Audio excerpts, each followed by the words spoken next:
So one of the propositions that I set forth for you last week was that the most real things are the things that are most permanent across time and that manifest themselves in the largest number of situations. And those are the things that you have to map successfully in order to survive.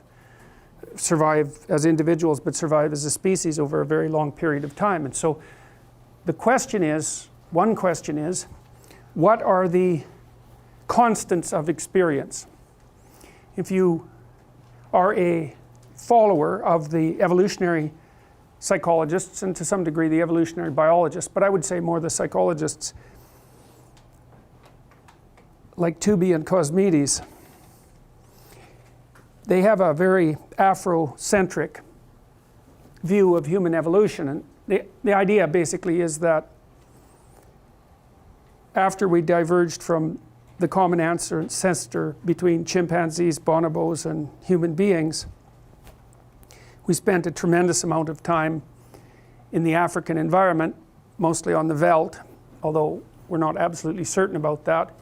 We're also very good in water, human beings, and we have some of the features of aquatic mammals. So, well, hairlessness being one of them. Women have a subcutaneous layer of fat. Our feet are quite nicely adapted for swimming. And so Buckminster Fuller, who I wouldn't call a mainstream evolutionary psychologist, hypothesized back in the 70s that we spent some period of time in our evolutionary history living on beaches near the ocean. And that idea really echoes for me, because we like beaches a lot, and it's a great place if you want to get easy food. And we're pretty damn good at swimming for terrestrial mammals, and we are hairless, and we do cry salt tears, and there's a lot of evidence that and our feet, if you think about our feet, they're quite flipper-like. I know we stand up and all that and walk, so that's part of the adaptation, but we're pretty good at swimming. So anyways, the classical evolutionary psychology view is that we spent most of our time on the African veldt in the critical period of our evolutionary development, let's say, after we diverged from this common ancestor, and that we're adapted for that environment. And one of the consequences of that is the idea that that things have changed so much around us that we're really not adapted to the environment that we're in anymore. And I don't really believe that, because I think that the idea that the primary forces that shaped our evolution shaped them during that period of time, call it roughly a 7 million year period of time, something like that, and that was somehow a special time for human evolution that set our nature. I don't believe that. I mean, it's true to some degree, but it's more useful to view the evolution of human cognitive processes over the entire span of evolutionary history and not necessarily give preference to any particular epoch. And I certainly believe that the idea that we're no longer adapted to the environment because of our rapid technological transformations is simply not true. And the reason I think that it's not true is because the fundamental constants of the environment, let's say, or it's more the fundamental constituent elements of being, I think that's the right way to think about it, they're the same. They haven't changed a bit, and there's no way of changing them, as far as I can tell, without us being radically and incomprehensibly different than we are. And you know, with the rapid rise of artificial intelligence and robotics and all of that, it's certainly possible that in 500 years we'll be so unlike the way we are now that we won't even be the same creatures. I don't think that's a particularly great outcome, but it's certainly possible. So what are the fundamental constituent elements?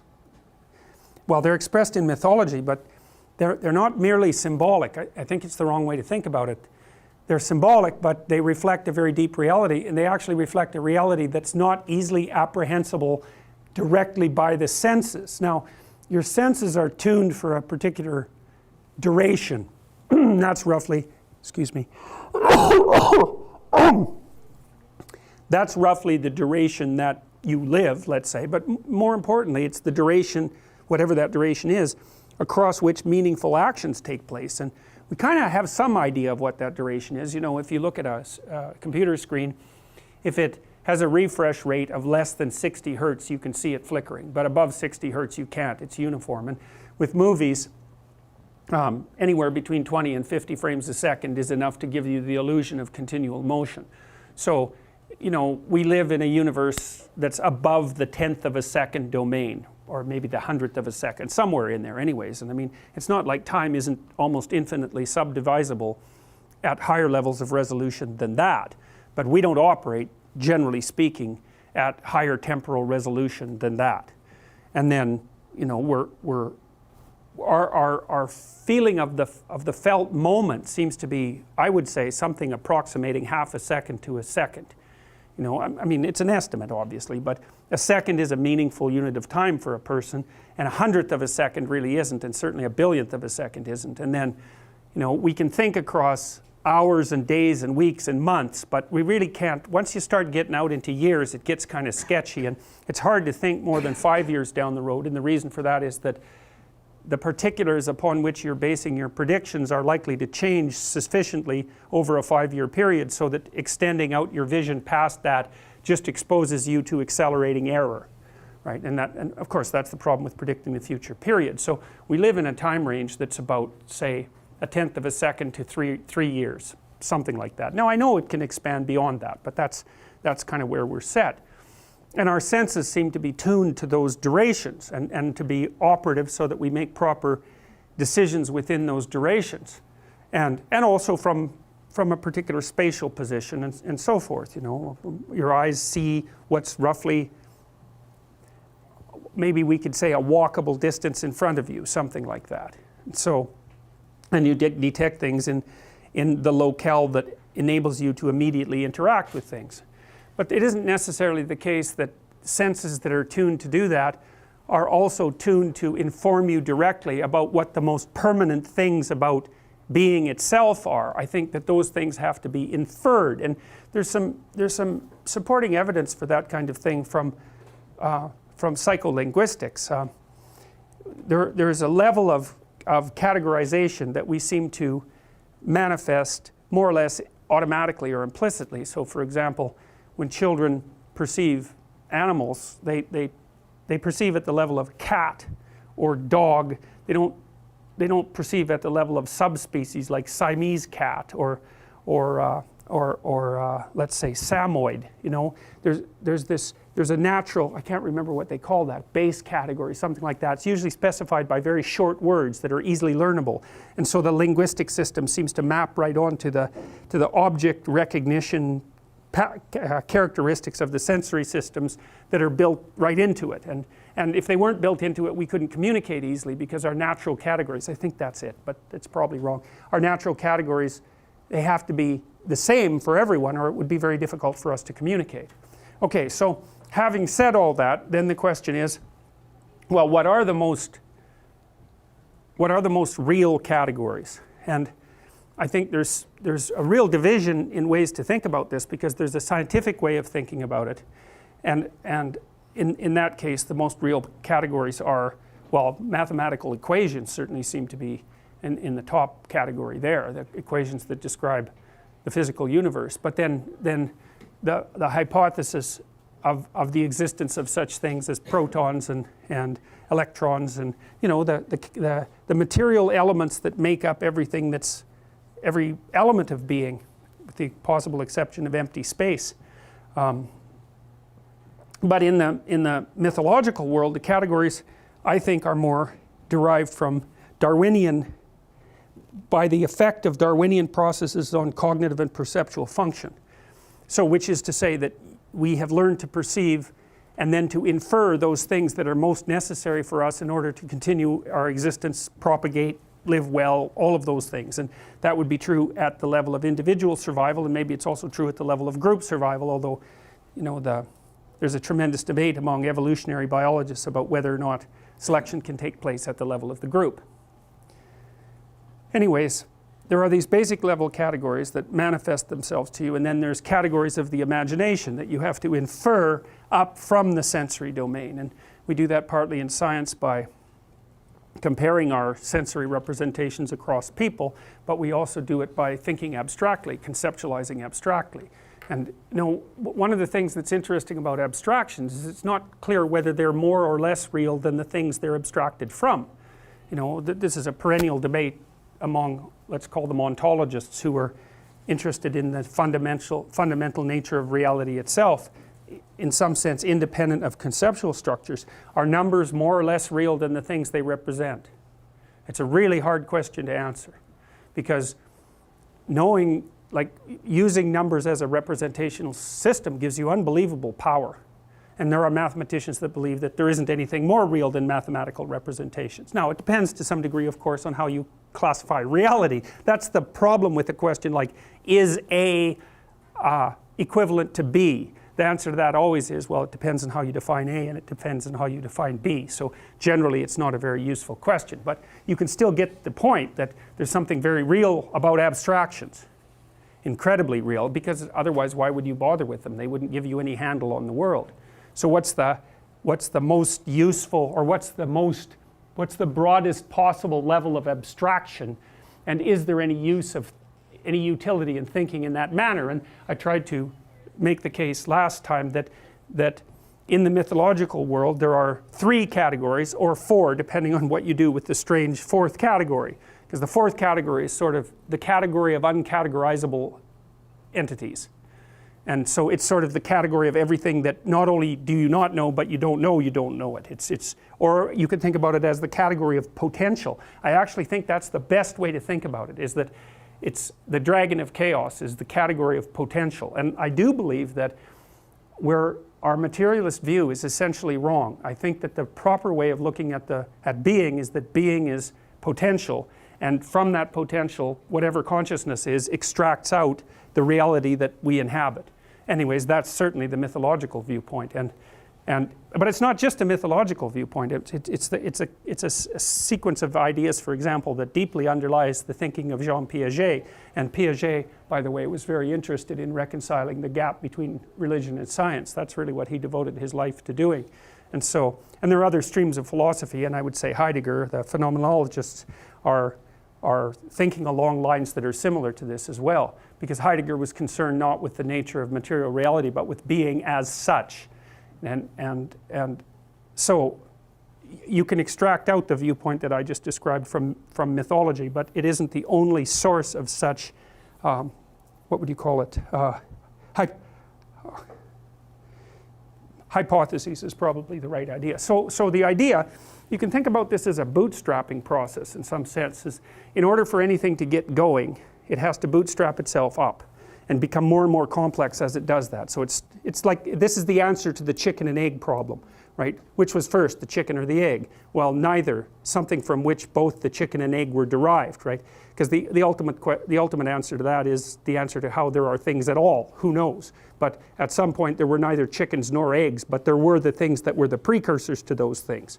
And so they spiraled upwards in some sense, and those initial proto-entities, single-celled animals, I mean, you can go back farther than that, but we could say, well, single-cell animals differentiated over time, right? And there's this looping process that differentiates out into both the chicken and the egg.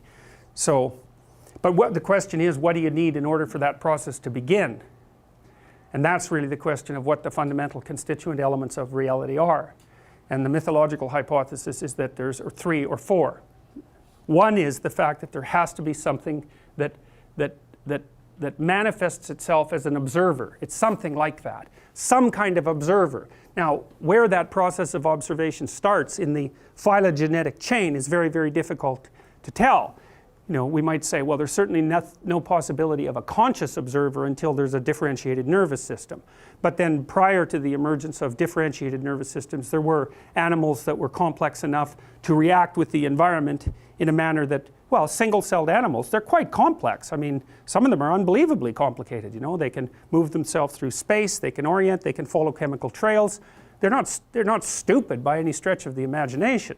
Now, to what degree they have being, you know, as something they can represent, well, we don't have to speculate on that, but the proto-elements of conscious being are there. So you need a being, you need the structure of that being through which the entirety of being itself is interpreted, and you need the surround. It's something like that. And so I conceptualize that as something that knows, that's the knower, what it knows, that's the interpretive structure, and that which needs to be known.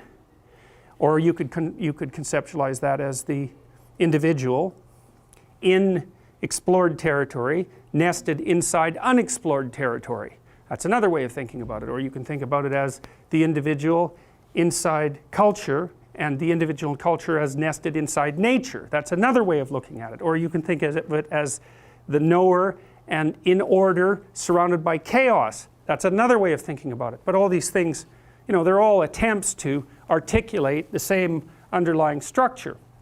You see that in narratives continually, and I think Pinocchio is a very good example of that, because in Pinocchio you have the culture, that's Geppetto, and Geppetto is obviously creative but also insufficient and dead, which is why he ends up in the belly of the whale.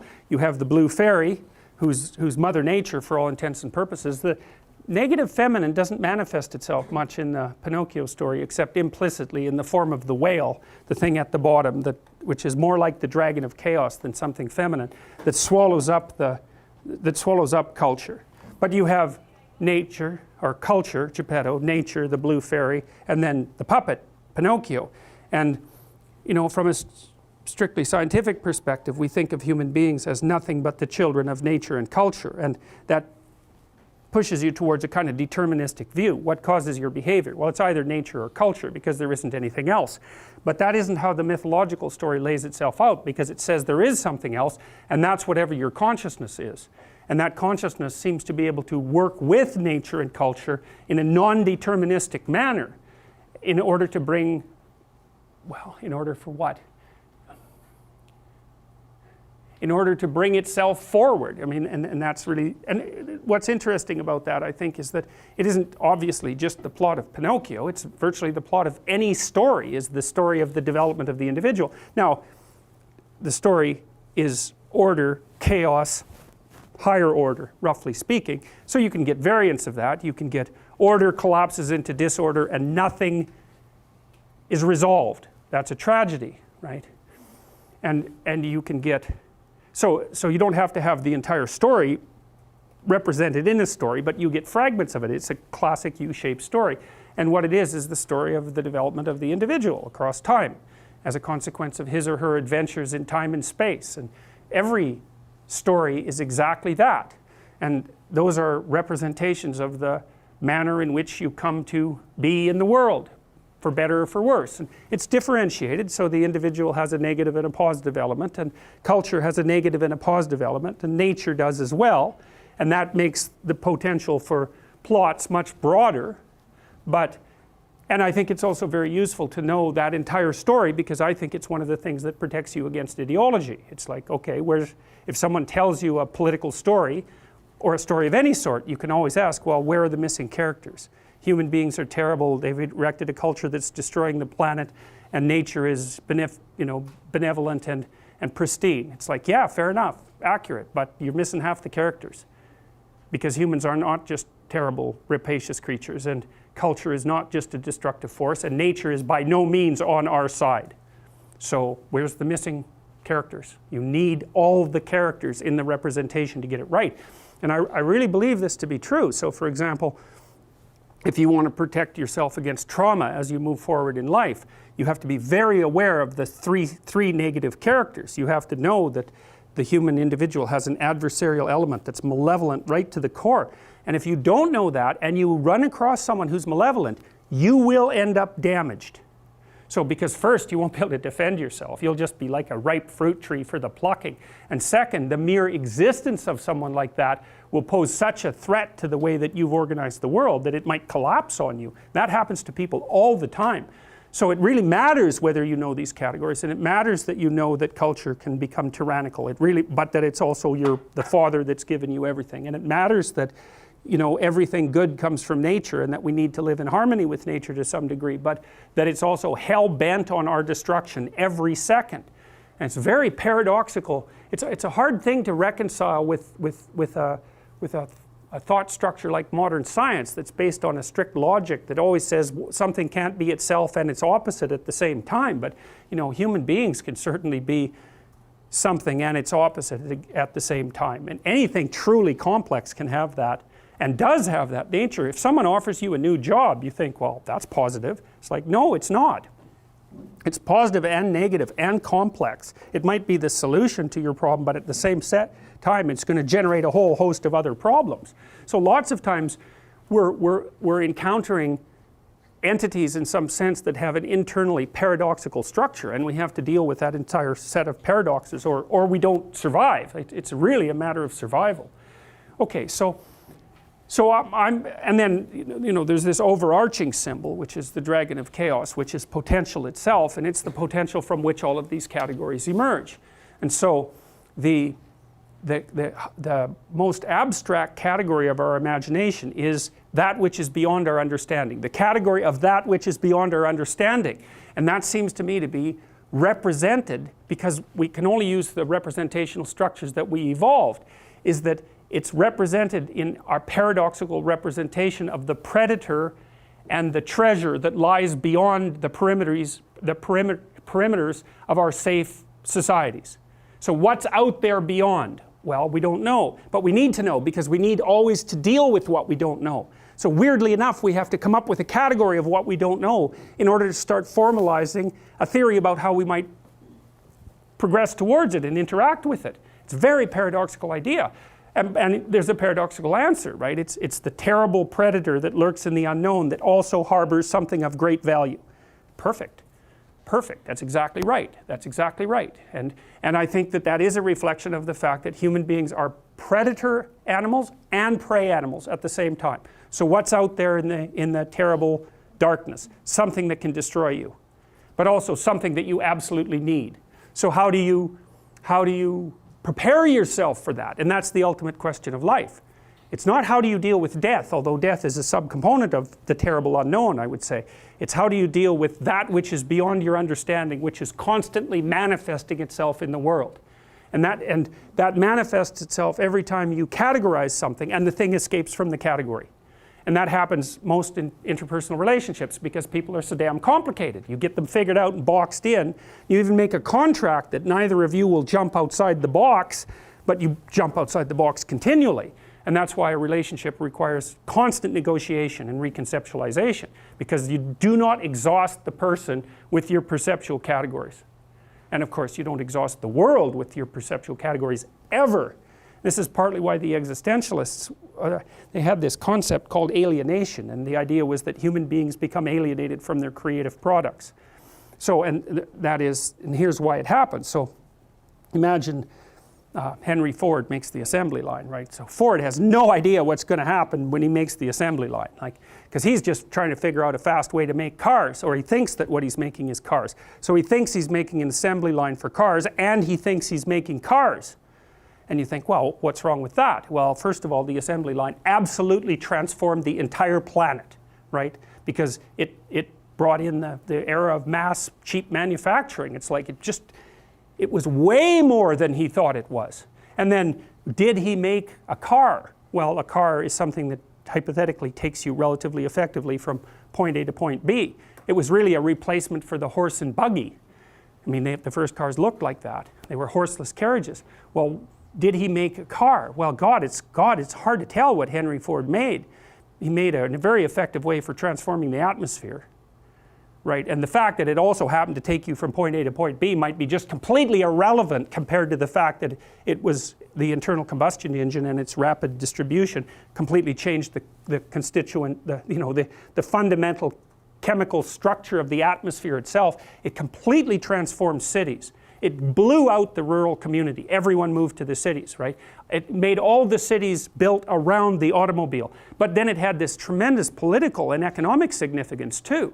So I mean, part of the reason that, because you think, well, a car is a way to get from point A to point B. But no, it's not a machine.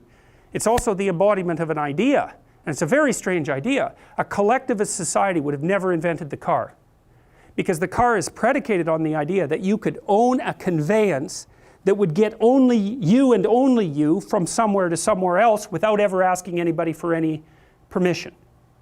And so the funny thing is when you build something like that, those presuppositions are built into it. And then when you export that, say to Soviet Russia, You don't get to, they can't just take the car and leave the political implications behind. The car, the mere fact that you step into one and drive it is an indication that you're accepting the political, ideological presuppositions that are part of the fact that that thing even exists. And so, well, that's alienation. It's like, even something you make, you think, well, you have control over what you make because you've made it, you understand it. It's like, no, you don't. You understand a tiny fraction of it. You launch it out in the world, man, and the snakes inside of it, the hydras inside of it, multiply their heads massively, constantly, and you can't really keep track of it. And so even in your relationship with created entities, you still see the reemergence of this underlying fundamental substructure, right? Even inside, it's the Garden of Eden. There's always a snake inside the thing that's walled in. Always, always, always. Even God himself cannot get rid of the snakes in the garden. And partly what that means is that, you know, the garden is a conceptual system. It's the conceptual system within which people exist. That's Eden is a walled garden. Paradise means walled garden. And it's walled because a walled garden is where people live, because the wall is culture and the garden is nature, and we always live in a structure that's an amalgam of nature and culture. So we set it up so it's paradisal as long as we're unconscious, but we can't manage it because there's always something chaotic that's coming in that we will interact with. That's human beings. You put a snake in the garden, it's the first bloody thing we're going to talk to. And for better or worse, it makes us conscious and awake. It makes us aware of our mortality. It does all sorts of terrible things to us, but it doesn't matter because that's the path that human beings have, what, chosen? Because that's the implication in that story. And it's a very difficult thing to answer, because we certainly choose each other for self-awareness and consciousness and intelligence. And I don't, you know, if you're choosing a mate, there's an arms race in human beings. We're choosing intelligent mates, that's especially the case for women in relationship to men. So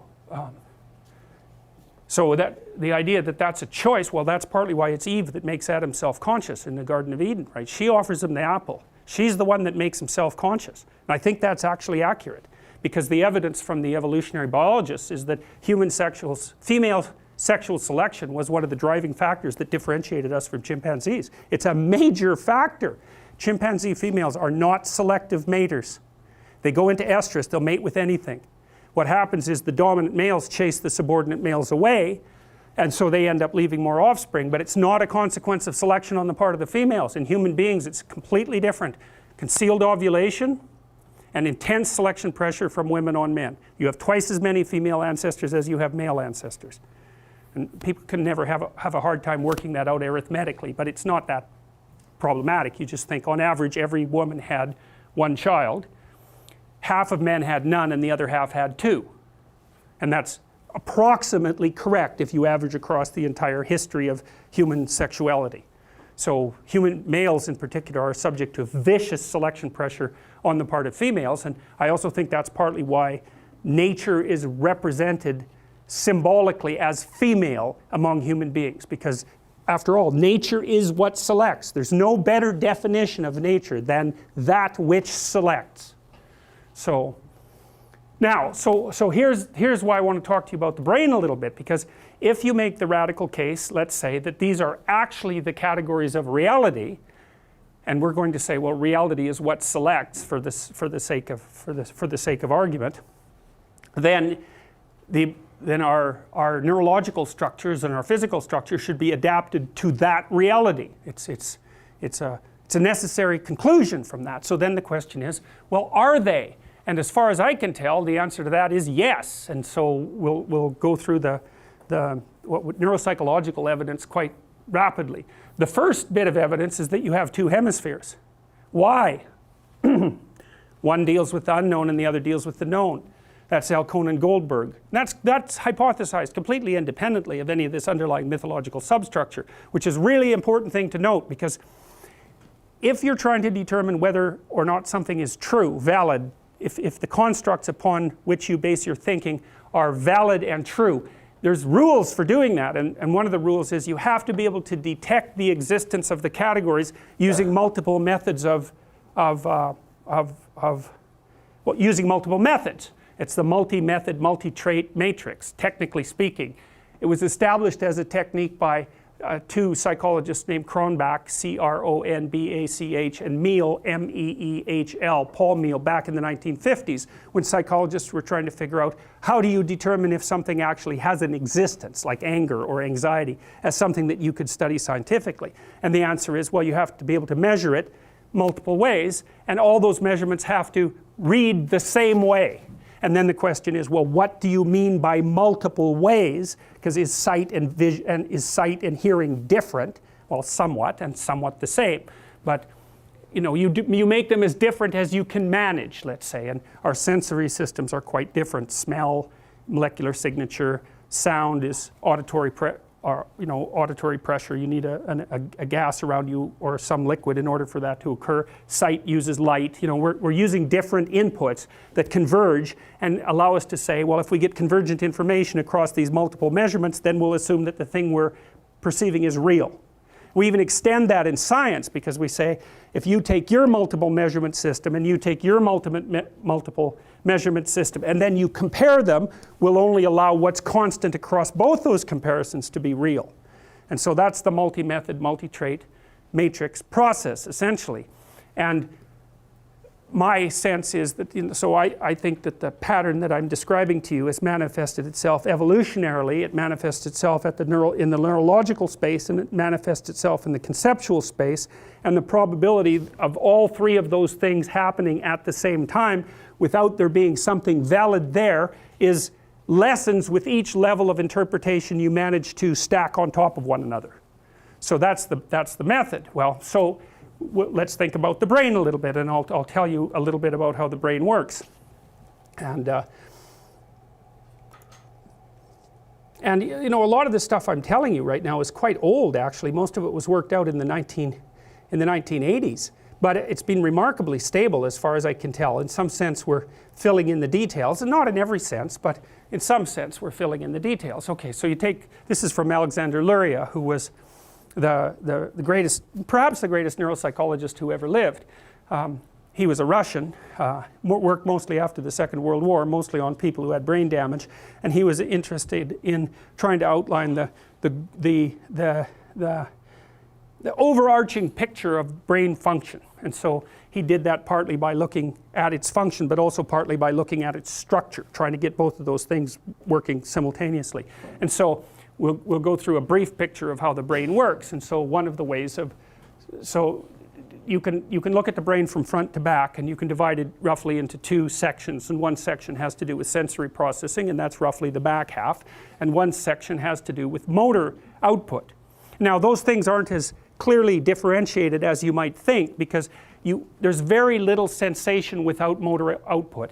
Maybe the closest to an exception is smell, I would say, but you at least have to breathe in, and when an animal is actively searching out a scent trail, it's breathing in. So it's using its motor output constantly to modify the sensory stream. It's really difficult to dissociate the two. And when you're looking at something, it kind of feels to you like you're a passive recipient of sense data, but you're no such thing. Your eyes are moving back and forth in multiple ways all the time, including the ways that you can control voluntarily. So there's multiple involuntary systems that are moving your eyes in multiple ways. And really what you're doing is feeling the array of the electromagnetic spectrum with your eyes. You're feeling it, and you're actively exploring it. You're not a passive recipient at all.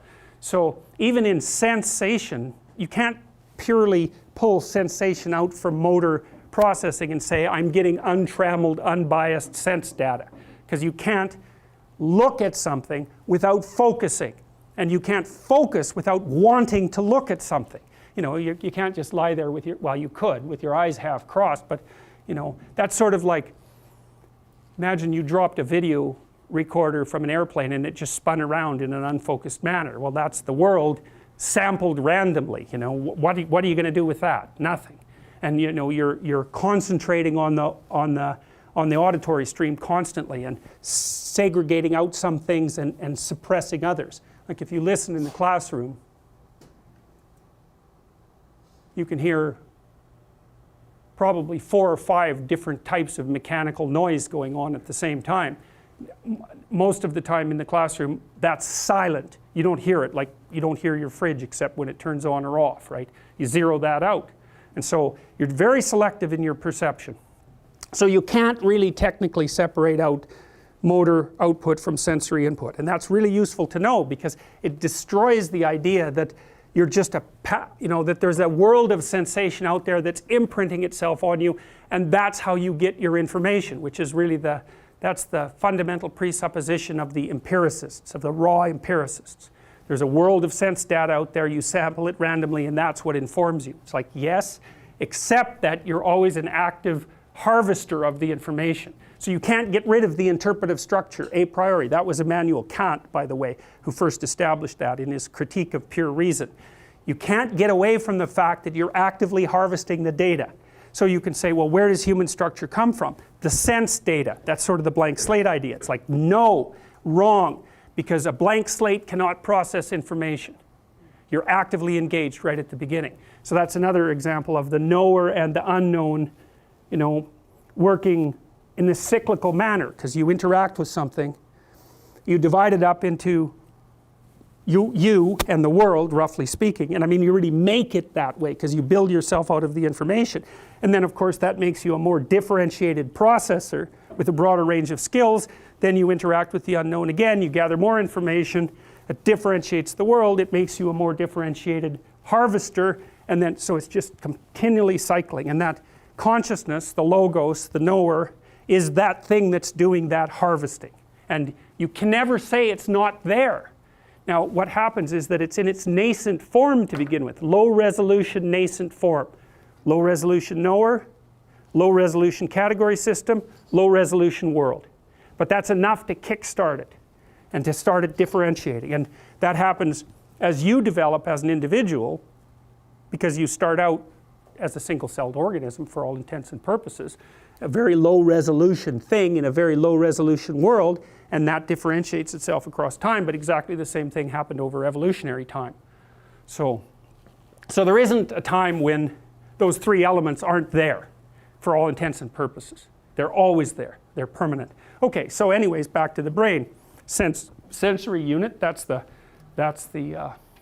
back half, roughly speaking. Huge chunk of that is devoted to visual processing in human beings, right? Most animals organized around smell, not us. Somewhat still, because smell is a very powerful evoker of memories, and it has a direct relationship with emotional systems, because you need to know if something is edible or inedible, terrible or good, very, very rapidly. But human beings are organized around vision, so we have a massive amounts of our cortex devoted to differentiated visual processing. Now the motor unit, so what you have is each of these little zones here. So for example, look at the back here, that's the primary visual area and the secondary visual area, and then this is the primary auditory area in the middle of the brain here on the outside, and the secondary auditory area, and then this is for body representation, the primary area and the secondary area. And you can think about those areas of primary, secondary, and then tertiary. Primary does the base level processing.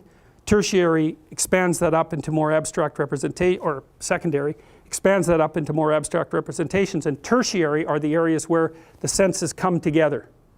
And that's really what you seem to be most conscious of, right? It's action in the tertiary areas, because you don't really see the world as a separate, you can think about the auditory stream separate from the visual stream and all of that, and you can think about touch separately, but you tend to consciously experience things as a unity, as a comprehensive unity of all the senses simultaneously. So consciousness seems to occur only at most of the time at the highest level of integration. And Luria would have associated consciousness more with the tertiary areas where the senses are talking to one another. Now it's more complicated than that, because there's obviously subcortical structures all the way down to the spine that are involved heavily in what consciousness is. It's not merely a consequence of cortical activity. We tend to think that because human beings have massively expanded cortical structures, and we think of ourselves as the most conscious creatures, and that's reasonable, but you can take an awful lot of cortex off someone and they're still conscious. In fact, you can leave them with almost no brain at all and they're still conscious. So we really have a rough time trying to figure out what consciousness is and how it's related to brain structure. So anyways, so that's the sensory unit. And then the motor unit, you have the primary unit, the secondary unit, and the premotor, or the prefrontal cortex. And the prefrontal cortex is particularly huge in human beings. So imagine that it's this primary and secondary areas that allow you to first of all to act voluntarily, and then to play around in some sense with your actions. You know, like imagine that you're a child building with Legos, and you can think with the Legos without really having to think abstractly, right? Because you can play around and build different sorts of structures, and so you can think at the level at a level of motor output without having to depend on abstraction. But if you develop the prefrontal cortex here, which emerged out of the motor and premotor areas over the course of evolution, so it's a differentiation of those structures. So this is dealing with the real world. This is dealing mostly with the real world, but starting to abstract and experiment a little bit. And then this part deals with abstractions, pure and simple. So, you know, I can lift this, and then I can play with lifting it, and then I can put it aside and think about it abstractly. I can think about all the different things that I might do with it. I say, well, I could throw it, I could take it apart, I could toss it in the air, I could juggle it, I could use it as a doorstop, right? I could kick it across the room. And so basically what I'm doing there is I'm using my prefrontal cortex to generate an abstract representation of the world, and then to plot out motor strategies before implementing them. And that's basically what abstract thought is, very, very fundamentally. It's the hypothesis of abstract action, and then the analysis of the outcome, and then the implementation into action. And I think that there's something about that that actually defines the difference between intelligence and conscientiousness. Because weirdly enough, you know, the correlation between intelligence and conscientiousness is zero. No relationship whatsoever. Which is quite strange, because conscientious people plan and so forth. But I think what it is that intelligence is an indicator of the effectiveness of abstraction, and conscientiousness is an indicator of the probability of implementation. And those are very, very different problems.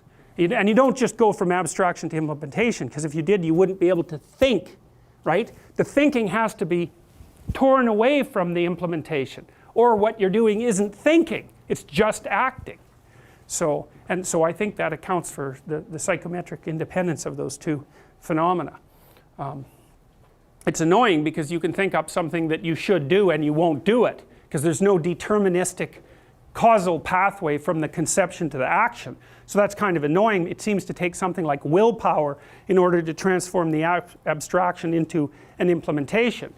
And we don't understand that very well. It's easy to understand the resistance to doing it, because the default position of your body should be something like never do anything except eat, you know, because doing something requires the expenditure of energy and resources, and so unless you have a really good rationale for it, you should probably not do it. And so the body is sort of intransigent by nature.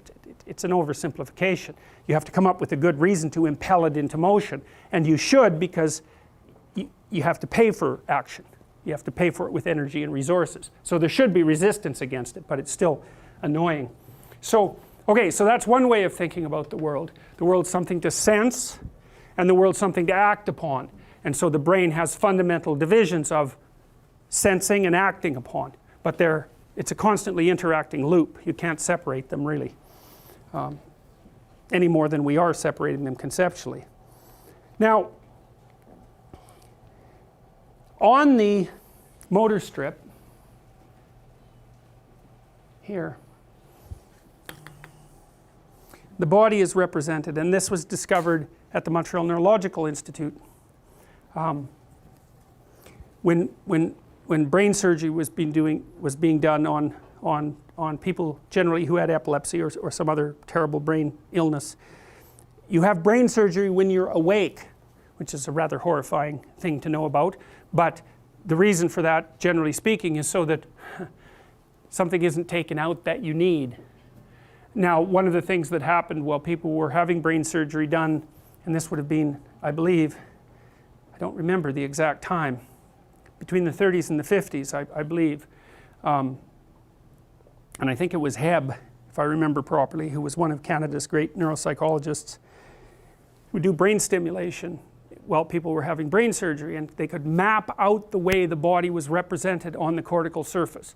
And so you imagine there's two representations. There's a sensory representation of your body on the cortical surface, and there's a motor representation of your body on the cortical surface. Those are both called, the representations are called homunculi. They're like the body has been laid out on this strange strip, or this strip of tissue.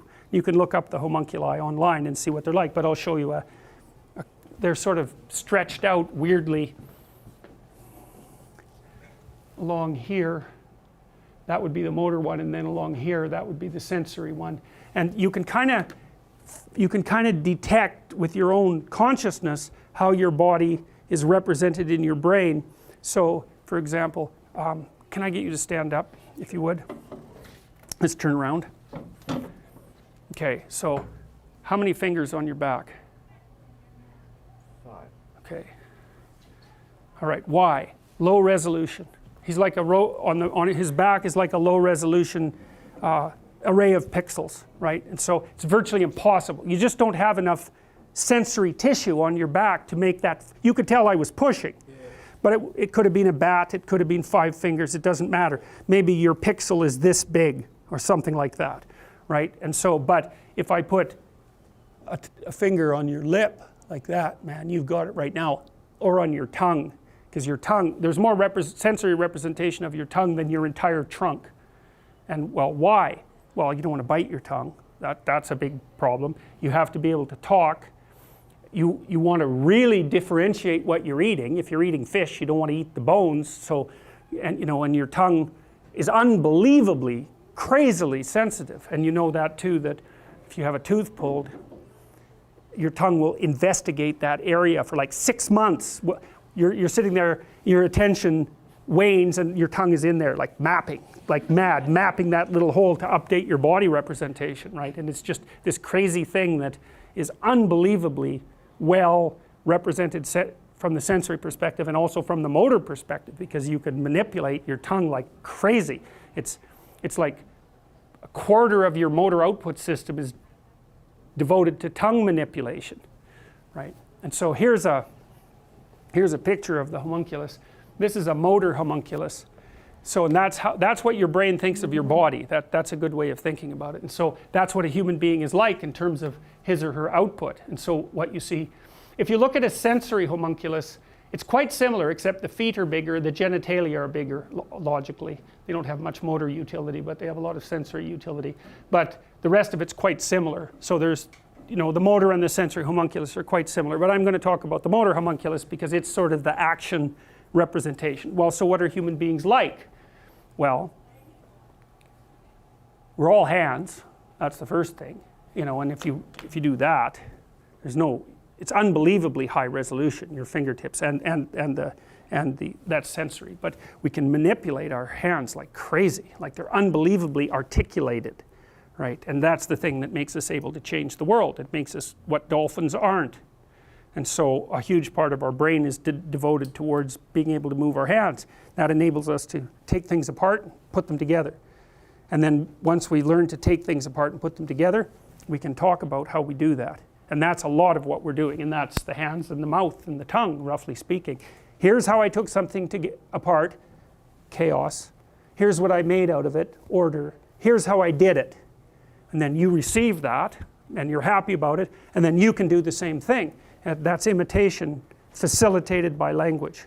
It's like, here's what I did with my body. I'm propagating it across space. You're taking it, mapping it onto your body. Now you can do the same thing. Yeah, and that's, it might be simple, like this is how you pick up a rock, but it might be complicated, like here's how you go after the dragon of chaos, right? And so it sort of maps onto that hierarchy, this thing that we've talked about in some detail. This, when you're telling a story to people, when you're informing them about something, you can talk to them at a very high level of resolution, which you do with your child. Here's how you slice up some broccoli, right? But then you move up the abstraction and say, here's how you act like a civilized person at the dinner table, right? And that's part of being a good person. So you can tell stories about, I just went and saw Logan, which I really liked, by the way. It's super violent, but I really did like it. It's got a very elegant mythological structure, which is not surprising. But there's a scene in this Logan movie, it's not a spoiler, he has this child with him who has who's been raised roughly in a laboratory, and she has absolutely no table manners. And so they're sitting at a dinner with some people that they've run into, and she's, you know, eating like a total barbarian, and of course everybody's eyebrows are raised, like, where did this person come from? So the fact that that high order behavior isn't there is something that's of extraordinary interest to everyone. And so, you know, you teach your children micro strategies and you teach them macro strategies. Some of the macro strategies you're teaching them you don't even understand, because you know the strategies, they're built into you because of an evolutionary process, roughly speaking. And you say things like, it doesn't matter whether you win or lose, it matters how you play the game, and you don't understand what that means, although you know it's right, and you try to act that out for your children, and they incorporate it in their action even though they can't represent it. They cannot come up with a fully articulated representation of what that means. And so they're like children, the Piagetian children. Children can only play by themselves to begin with, while they're integrating themselves internally. Then they start to play in parallel with other children. So you're two. You play your game, that child plays his or her game. A little interaction, but you can't unite the games. Then you're between 2 and 4, you start to be able to unite the games. And you can either do that by acting them out. You can do this even with a younger child. They can catch peekaboo very rapidly. But once you're between 2 and 4 and you start getting linguistic, you could start saying, well, let's play this game. And that means we're going to unite our attention towards a particular goal. We're going to unite our motor activity and maybe cooperate and compete towards that goal. It's the beginning of the social structure. It's the beginning of the social structure. And you get really good at that between 2 and 4. But you don't necessarily know what you're doing. You can't say it. So Piaget's experiments indicated that if you take children, maybe they've got to the point where they can play quite a social game, maybe they're 5 or 6, they're playing marbles.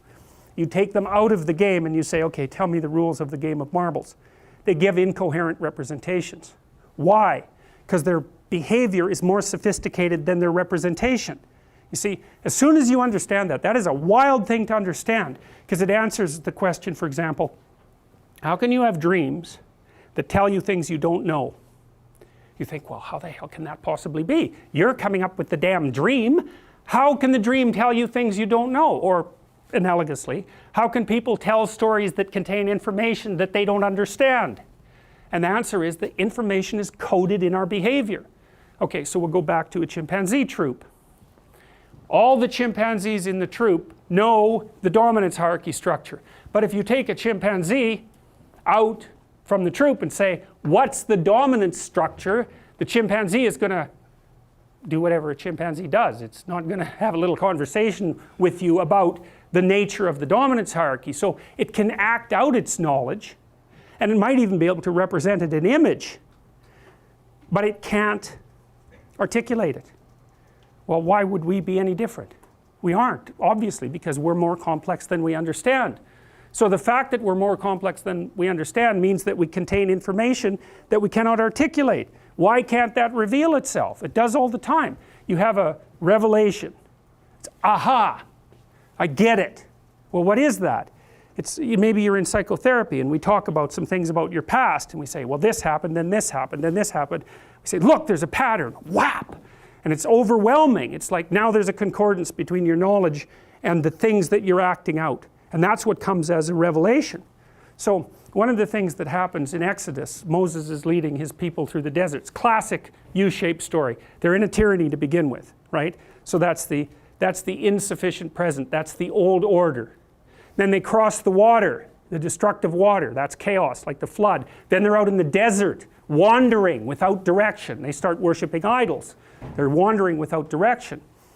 And then Moses goes up on the mountain, which is, by the way, what happens in Logan, just because if you're going to go see it, you might as well know that, because it's a journey up a mountain. He goes up the mountain and he gets rules revealed to him.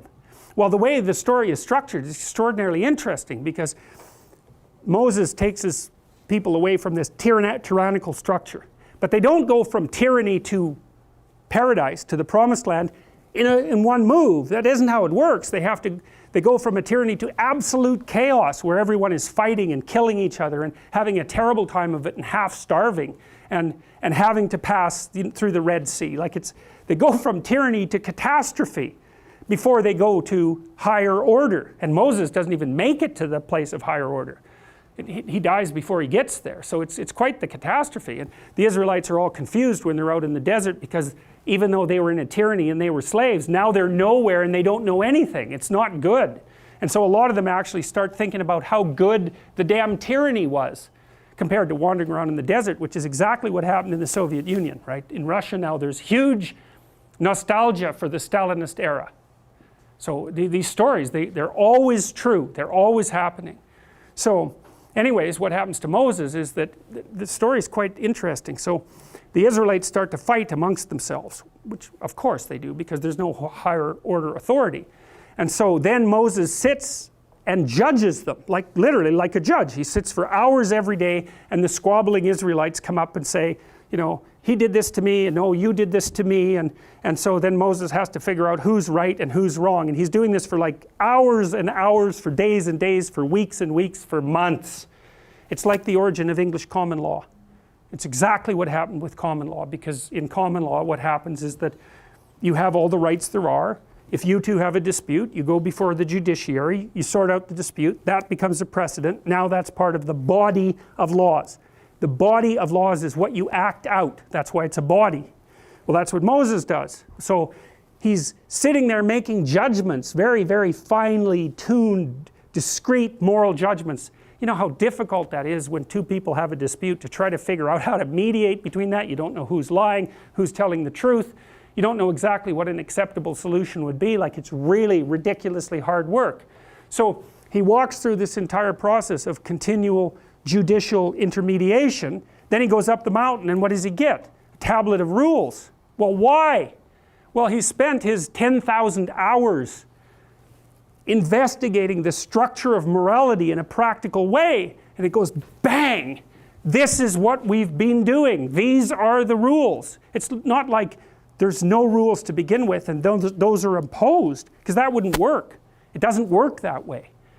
You have to take how people are, extract out what the pattern of what they are is, reflect that back to them. Well, that's the story of Moses, and it's a myth, it's a meta story, it's a story about how rules come to be.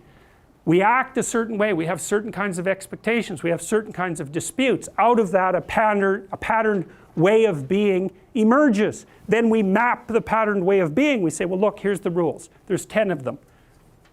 Or however many you want to extract, right? I mean, it's a moving target in some sense. Don't kill other people. That's a bad idea.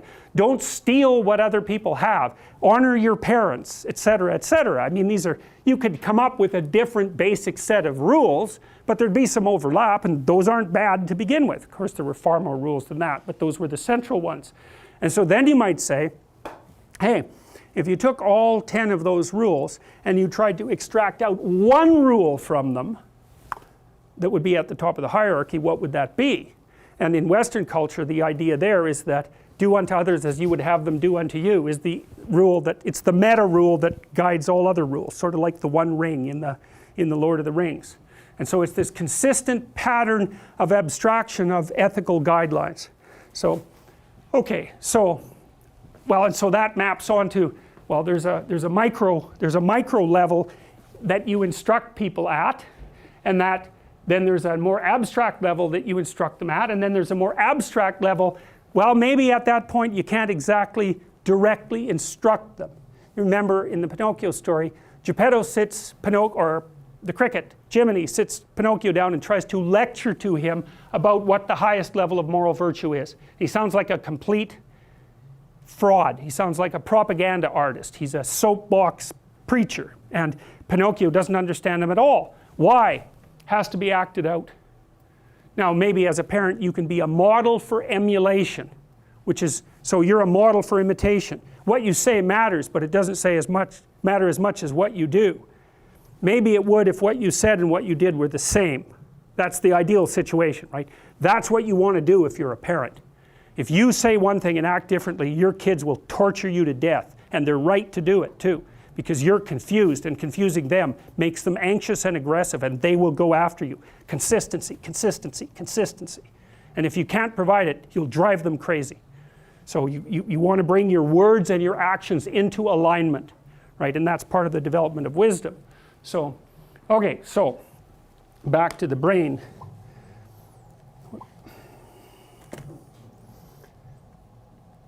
All right, so there's the motor homunculus. So now what I want to tell you about that is you just think about what this thing is like. It's taking the world apart and it's talking about it. So that's what a human being is like. And that, to me, that's kind of an image of the mythological hero. It's the thing that can speak magic words and take the world apart. Now, in one of the stories I'm going to tell you today, which is the story of the Enuma Elish, which is the oldest written story that we have. It's a Mesopotamian story, and it's from the same pool of stories that the creation account in Genesis was extracted. It isn't obvious what the temporal sequence was, but imagine there was a pool of stories in the Middle East that were of indefinite age, tens of thousands of years, and each of them were developed in a slightly different way, although the themes underneath were similar. There are great parallels between the Mesopotamian creation account and the first part of the creation account in Genesis. So it was discovered in the late 1900s, and ISIS just destroyed a huge treasure trove of that sort of manuscripts. So just so you know, so at Nineveh, so we can thank the war in the Middle East for the destruction of a huge treasure house of irreplaceable human knowledge, and a lot of that's happening very, very frequently. It's an absolute bloody disgraceful catastrophe. So anyway, so you know, that's the human being: lips, tongues, hands, and the face. Your face is also extraordinarily amenable to voluntary manipulation. So you can learn to move single neurons in the tissue underneath your eyes. That's how high resolution your face is, and that's partly because it's a broadcast screen, which is why people are always looking at it, right? And that's why if you watch a movie, it's always concentrating on people's faces, is because they're just broadcasting what? They're broadcasting their stories constantly, and we're looking at their faces. What are you looking at? What are your eyes pointing at? What are you up to? What's your emotional expression? What are you going to do next? What do you think about me? Where are you going? And you're you find someone who has had too much plastic surgery uncanny, because their face is dead, because you cannot tell what they're up to. They've got this zombie-like aspect that's terrifying. And people like that, people like that got killed. That's why we're not like that, or they didn't mate. It's like you want to know what that other person is up to. And I told you already that's how the whites of our eyes evolved, right? Do you remember that story? Gorillas don't have that distinction between the iris and the whites, not like human beings. And our eyes are very sharp. And one thing we really want to know is, what are you looking at and why? What are you up to? And if I can tell what you're looking at, I can infer what you're going to do. And you want to broadcast that. Well, except when you don't want to broadcast it. But you know, most of the time you want to be pretty transparent to other people, because otherwise they won't trust you. And if they don't trust you, they won't cooperate with you. They won't compete with you. And the probability that they'll come after you is extraordinarily high, because you'll be evil predator in no time flat. So, okay. So, we'll take a look at the brain from another perspective. Now, a lot of this I got from Elkonin Goldberg.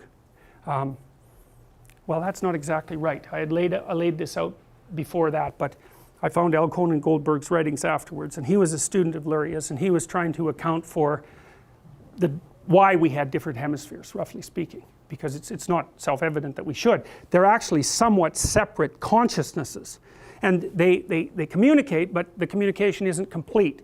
It's like our brain is modularized and unified at the same time. And you can think about it like a meeting of people. Well, why do you want it modularized? Well, so if one person goes down, all of them don't. That's one reason. So it's some separation of function.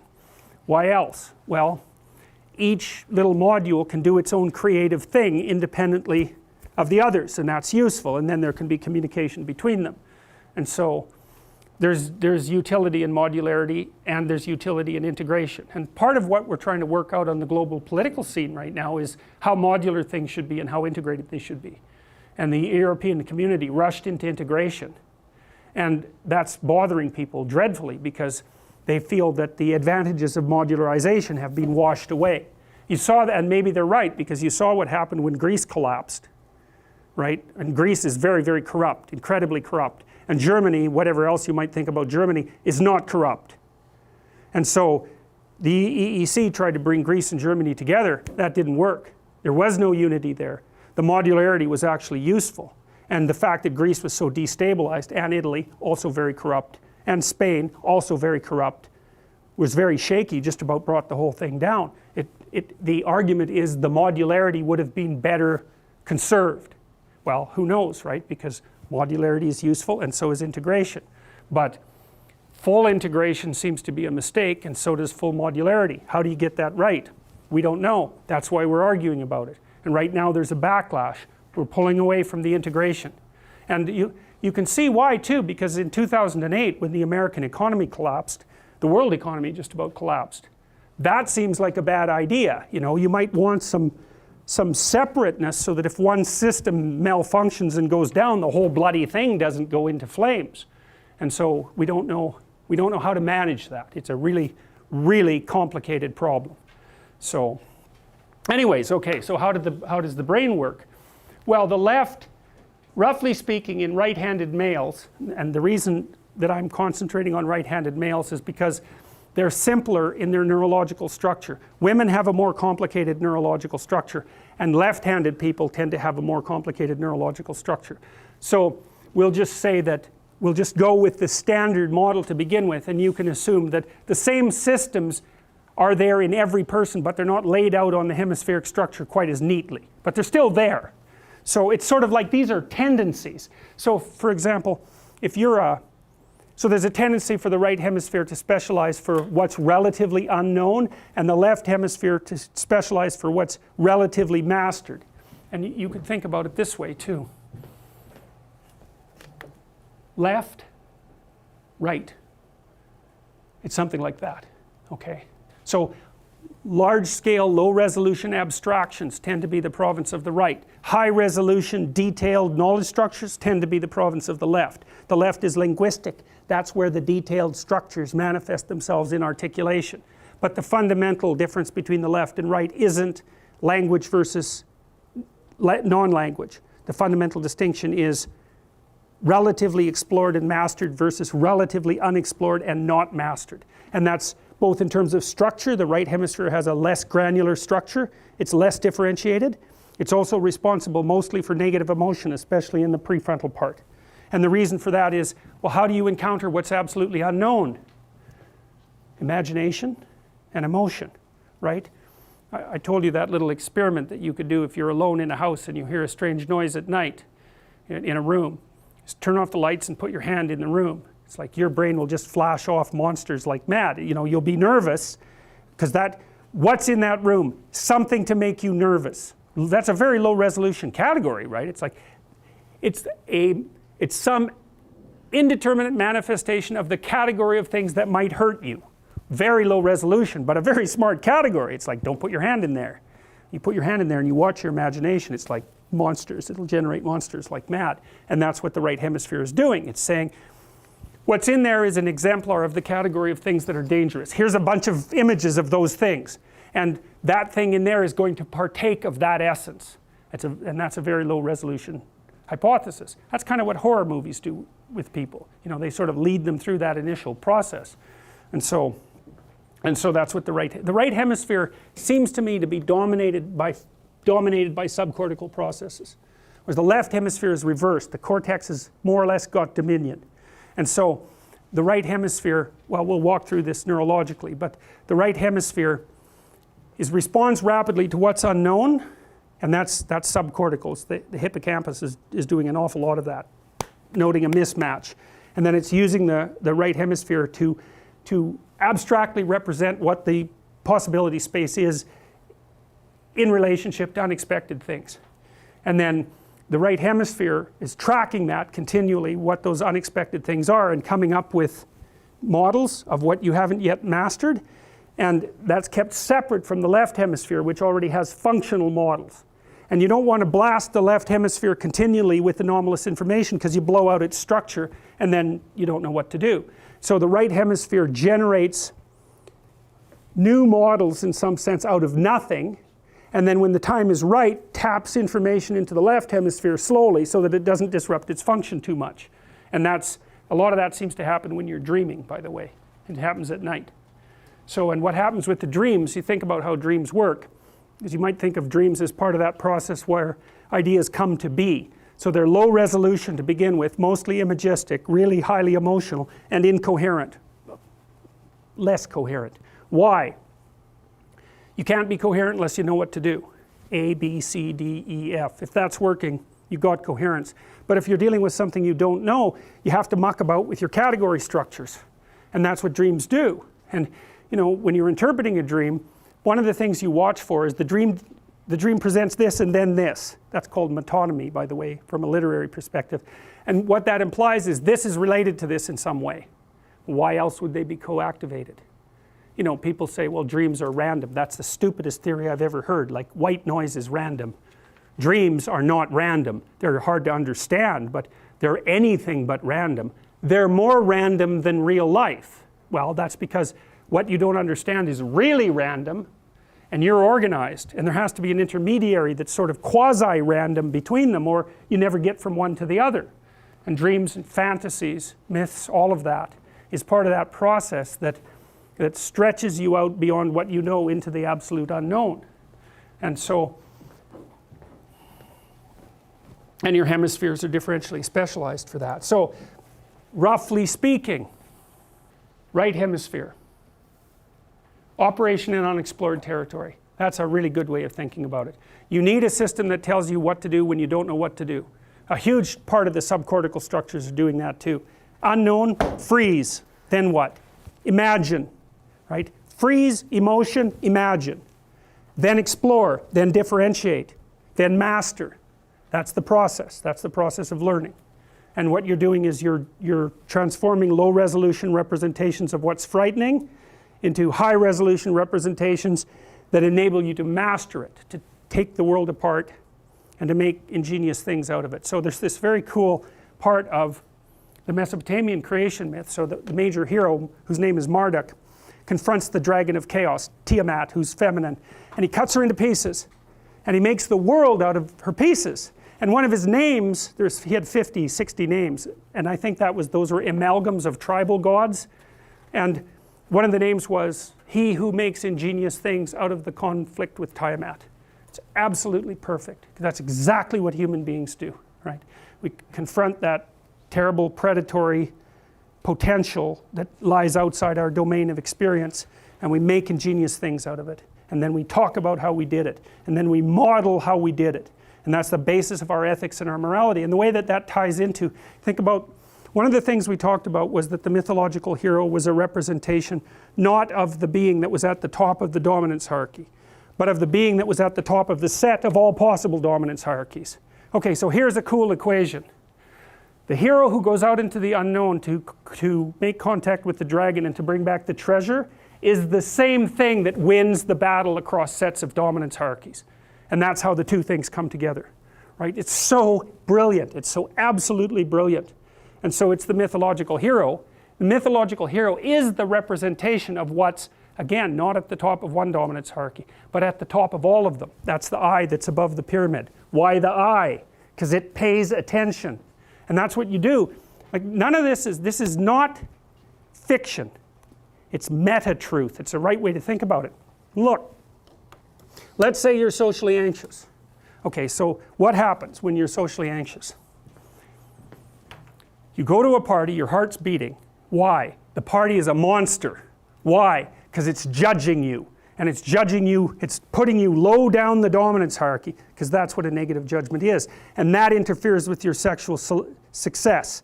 And that means that you're being harshly evaluated by nature itself.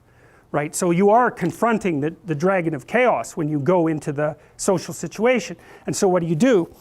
you're like this, right? You hunch over, and that's low dominance. I'm no threat. It's like, well, that's not going to get you very far. You know, but that's a logical thing to do in the face of a tyrant. So I'm no threat. You know, you look at the king and you're dead.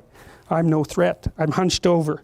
And then what's happening internally? What are people thinking about me? What are people thinking about me? Am I looking stupid? Am I looking foolish? Geez, I'm awkward. I hate being here. Man, I'm sweating too much. It's all internalized, right? It's all self-focused. The eye isn't working. What do you tell people? Don't stop thinking about yourself, because you can't. It's like, don't think of a white elephant. White elephant, white elephant, white elephant. You can't tell someone to stop thinking about something because they get caught in a loop. What you do with socially anxious people is you say, look at other people. Look at them, right? Why? Because if you look at them, you can tell what they're thinking. And then unless you're terribly socialized, and some people are. Some people have no social skills, and so the reason they can't go to a party is because they don't even know how to introduce themselves. Like no one ever taught them how to behave. And so they're really good candidates for behavior therapy, because you walk them through the process of how you actually manifest the procedures that are associated with social acceptability. But most people aren't like that. They have the ability. So if they're really introverted and high in neuroticism, they can usually talk quite well to someone one-on-one. Why? Because they look at them. Well, if I look at you, it's another thing to do if you're ever speaking to a group of people. Never speak to the group of people. That doesn't exist. You talk to individuals, and then they reflect for you the entire group, because they're all entrained. So you look at one person, they broadcast to you what everyone's thinking, and you know how to talk to one person. So it's easy. So as soon as you focus on the person, not you, you push your attention outward, use your eye, you push your attention outward, and you start watching. Well, then all your automatic mechanisms kick in, and you stop being awkward. Because if we're talking and I'm looking here, I don't know what you're going to do next, and I'm going to put disjunctions into they're like bad chords in the melody of our conversation. And the reason is I'm not paying attention. So that's why the eye is the thing at the top of the pyramid. It's like the thing that enables you to win the set of all possible dominance hierarchies is the eye. Pay attention. Pay attention. That's the critical issue. That's why the Egyptians worshipped Horus. That's why Horus was the thing that rescued Osiris from the depths. It's the capacity to pay attention. What do you pay attention to most? What your right hemisphere signals as anomalous. It attracts your attention. It's like, this isn't going quite right. I'm not looking at that. Wrong. That's what you look at. That's what you look at. What's not going right. Because that's the terrible monster that might eat you, but it's also the place you get all the information. So that's why it's useful to have discussions with your enemies, because they will tell you things you do not know. And that's such a great thing, because if you don't know them, well, you're not very smart, are you? You know, there may be a time when you go somewhere that's the thing you need to know. And maybe your enemy will tell you why you're such a fool, you know, and a bunch of other things that aren't true too. But even one thing that's accurate, it's like, yeah, thanks very much, man, maybe I'll do some work on that, and I won't have to carry that forward. So, and then that's part of the reason, again, why the terrible predator, it's always the terrible predator that has the gold. It's like, it's the person who delivers the message you do not want to hear. So it's rough, but it doesn't matter. Life is rough. Okay, so how are these specialized? The right hemisphere, operation in unexplored territory. And that unexplored territory emerges whenever what you're doing doesn't work. You know, you can conceptualize it as that which is beyond the walls of the city. But the city is a category structure, abstractly put. There's no difference between the barbarians that invade the walled city and the things that happen in the world that damage your category structure. They're the same thing from a practical perspective.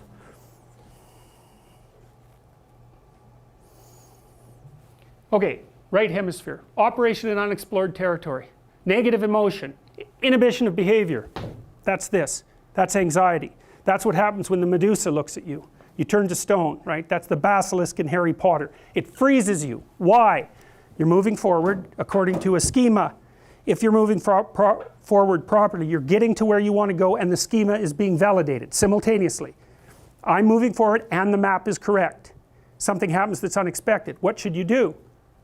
Stop. What else are you going to do? You stop first, then the predator can't see you, right? That's the freezing reaction of a prey animal. So it's built very, very deeply into you. Very, very old circuits do that. In fact, if it's a real orienting reflex to something that's anomalous, you'll go like this. And that's to stop the thing that will jump on your back from tearing out your throat. And that's really, really fast. It's almost as fast as spinal snake reflex circuitry. Extraordinarily fast. And that's conserved over an evolutionary span. That predator defense system is at the bottom of your cognitive apparatus. Everything's been built on that. Like, it's a low resolution pattern. A higher resolution pattern that's the same pattern is built on top of that. Then a higher resolution pattern that's the same pattern is built on top of that, and so on. But that initial architecture is duplicated across the levels of differentiation of the nervous system. And that's partly why these symbols can be so archaic and still be accurate. It's still the way the world works. Negative emotion, inhibition of behavior, image processing. Right, because thing about images is they're fast. A picture is worth 1,000 words. Okay, you get the picture. Get the picture is actually something you say to someone if you say, do you understand? Right, to get the picture is very, very fast. So the right hemisphere manages that. Holistic thinking, that's that low resolution thinking that generalizes across instances. Pattern recognition, pattern generation, and gross motor action. Yeah, freeze and get the hell out of there. That's gross motor action. The right hemisphere is very good at that. That's why if you're right-handed, if you're right-handed, you use your left hemisphere to manage the really fine motor details, right? You write with it. You write with it. And because that's very, very... If you're right-handed, you tend to use your left hand to open the top of jars, right? You use your left hand. That's a gross motor action. I mean, sometimes people are more lateralized than that. But the left hemisphere is specialized for the fine-grained things that you know very well. That's exactly it. Okay, the left hemisphere. Well, the left hemisphere, which is associated with positive emotion, by the way, that's specialized for operation in explored territory. So now what we might say is that you spend your whole life trying not to have your right hemisphere turn on. Because why would you want that? That's where the monsters pop up. So you stay in explored territory, but maybe you also tentatively expand its borders, and the left hemisphere seems to be involved in that too. So if you're curious about something, it's usually something minor enough so that it won't blow your entire category structure if you explore it. Now sometimes you get unlucky and you're like Eve in the Garden of Eden. You go have a little chat with this little snake that seems to be of no significance whatsoever, and it feeds you something, the apple, it feeds you something, and bang, everything falls apart, right? You collapse and you're out there in history. You're no longer in your old paradise. So activation of behavior. Yeah, well that's because positive emotion is associated with movement forward. Like if you're where you want to be and things are going well, then your behavior should be activated so that you go and get things. Now, one of the negative consequences of that is that if you're really in a good mood, really happy, you're going to be impulsive and make mistakes. Because you hear these dough-headed, that's a very minor word, people who are always pushing happiness as the key measure for successful existence. It's so ill-informed that it's embarrassing that even happens. Positive emotion makes people impulsive. Maniacs, for example, which is really, that's mania, right? Bipolar disorder. If you're manic, you're one happy person. Way too happy. Everything is great. Nothing but wonderful things that are beyond your imagination are going to happen to you, and they're going to happen fast. And so you're down to the mall to buy everything you can possibly get your hands on because you have 100 uses for everything. And then a week later, you crash into your depressive episode and you realize that you're $150,000 in debt and you've alienated everyone that you know. It's like that's untrammeled positive emotion. So how about a pure index of positive emotion is no way of determining whether or not a system is working properly, even your own system. You need a balance between positive and negative emotions. Plus, positive emotions are absolutely exhausting, because if you're in a manic episode, it's like, it's time to get everything good right now. Fine, but you won't sleep for a week, and then you die because you just burned yourself to a crisp. And so to be overwhelmingly enthusiastic about everything sounds like a real blast, and I've seen full-blown manics and they're having plenty of fun, but it is not a pleasant thing to behold. They're just all over the place, and you know, yeah, it's really not good. It's really not good. You need a balance between these two systems, because the whole world isn't explored territory bursting with nothing but promise. That's not the world. The world is that in a bounded space a little bit, with an absolute horror show going out around the periphery, and both systems need to be active in order to keep you balanced. People do, unfortunately, sustain damage sometimes to the left prefrontal cortex, responsible for positive emotion, or the right prefrontal cortex, responsible for negative emotion. And if you sustain right hemisphere prefrontal damage, it makes you inappropriately happy and impulsive, and your life just goes, you just spiral downhill, because you make nothing but impulsive decisions. And you know what the real world consequence of that is. You know, get drunk and be impulsive for one night, you can learn what the bloody consequences of that are. You try living like that for a month, independently of IQ. That's the other thing that's so interesting. You can blow out your left prefrontal cortex and not suffer much of a decrease, especially in crystallized intelligence. But the fact that you're running on nothing but, your right hemisphere, you're running on nothing but positive emotion is going to auger you right into the ground. And then if you're perhaps even more unlucky and you lose the left prefrontal cortex, then you're permanently depressed, because there's nothing but the unexplored manifesting itself. We know that if you take depressed people and you do EEG analysis, that they have predominant resting right hemisphere EEG activation. And so that's roughly, so why is this? Well, unknown territory, known territory. You think, well, is that real? Well, it's real enough, so that's how your brain evolved. That seems pretty damn real. So then we can think about it subcortically, and we might as well do that. This is mapped out on the hippocampus, most particularly by Jeffrey Gray, who is influenced by Sokolov and Vinogradova, who were also students of Luria. Jeffrey Gray used cybernetic theory that was developed by Norbert Wiener, which is an AI, he's the father of artificial intelligence, and some of that was actually integrated as well into Piagetian thought, because Piaget and Wiener, Norbert Wiener and Luria, if I remember correctly, all went to the same conference back in the early 1920s, mid 1920s, and heard Norbert Wiener speak. So that's how cybernetic theory got built into some of these underlying theories and sort of manifested itself everywhere. So Gray uses a model very much like this, derived from cybernetic theory. And so here's the idea. How does the brain work? You have a target in mind. Then you act to manifest the target. You act to transform the world into the target. And then you compare the consequences of your actions to the target. And if they match, then that's a good thing. And if they don't match, then that's where negative emotion comes from. Okay, so how does that work? The hippocampus seems to be central to that. So it detects mismatch. So in the classic behavioral theory, so this would be Gray's theory, you have your expectations of the world, so that would be your model. And you have your sensory input, which is the real world. And then the hippocampus is mapping one onto the other, one from a top downstream, one from a bottom upstream, and saying match, match, match, match. And as long as everything matches, then the hippocampus, this is an oversimplification, keeps the subcortical emotional systems inhibited, because you don't need them, except for maybe mild positive emotion to keep you moving forward. If there's a mismatch, that's anxiety. The anxiety system gets disinhibited because it's on, it doesn't get activated, it gets disinhibited. That freezes you, and all the other motivational systems are primed, because God only knows what you're going to have to do next. Okay, so then if you make a mistake given that scheme, you have to modify the world in order to rectify the mistake. You have to modify your motor output so that you put the world back in order.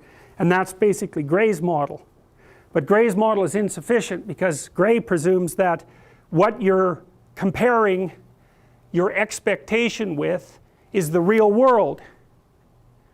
but you don't have access to the real world. What really happens is that your brain compares the model of the world that you want to have happen, so it's desired and not expected, with the model of the world that you think is happening. They're both models. There's no direct contact with the truth.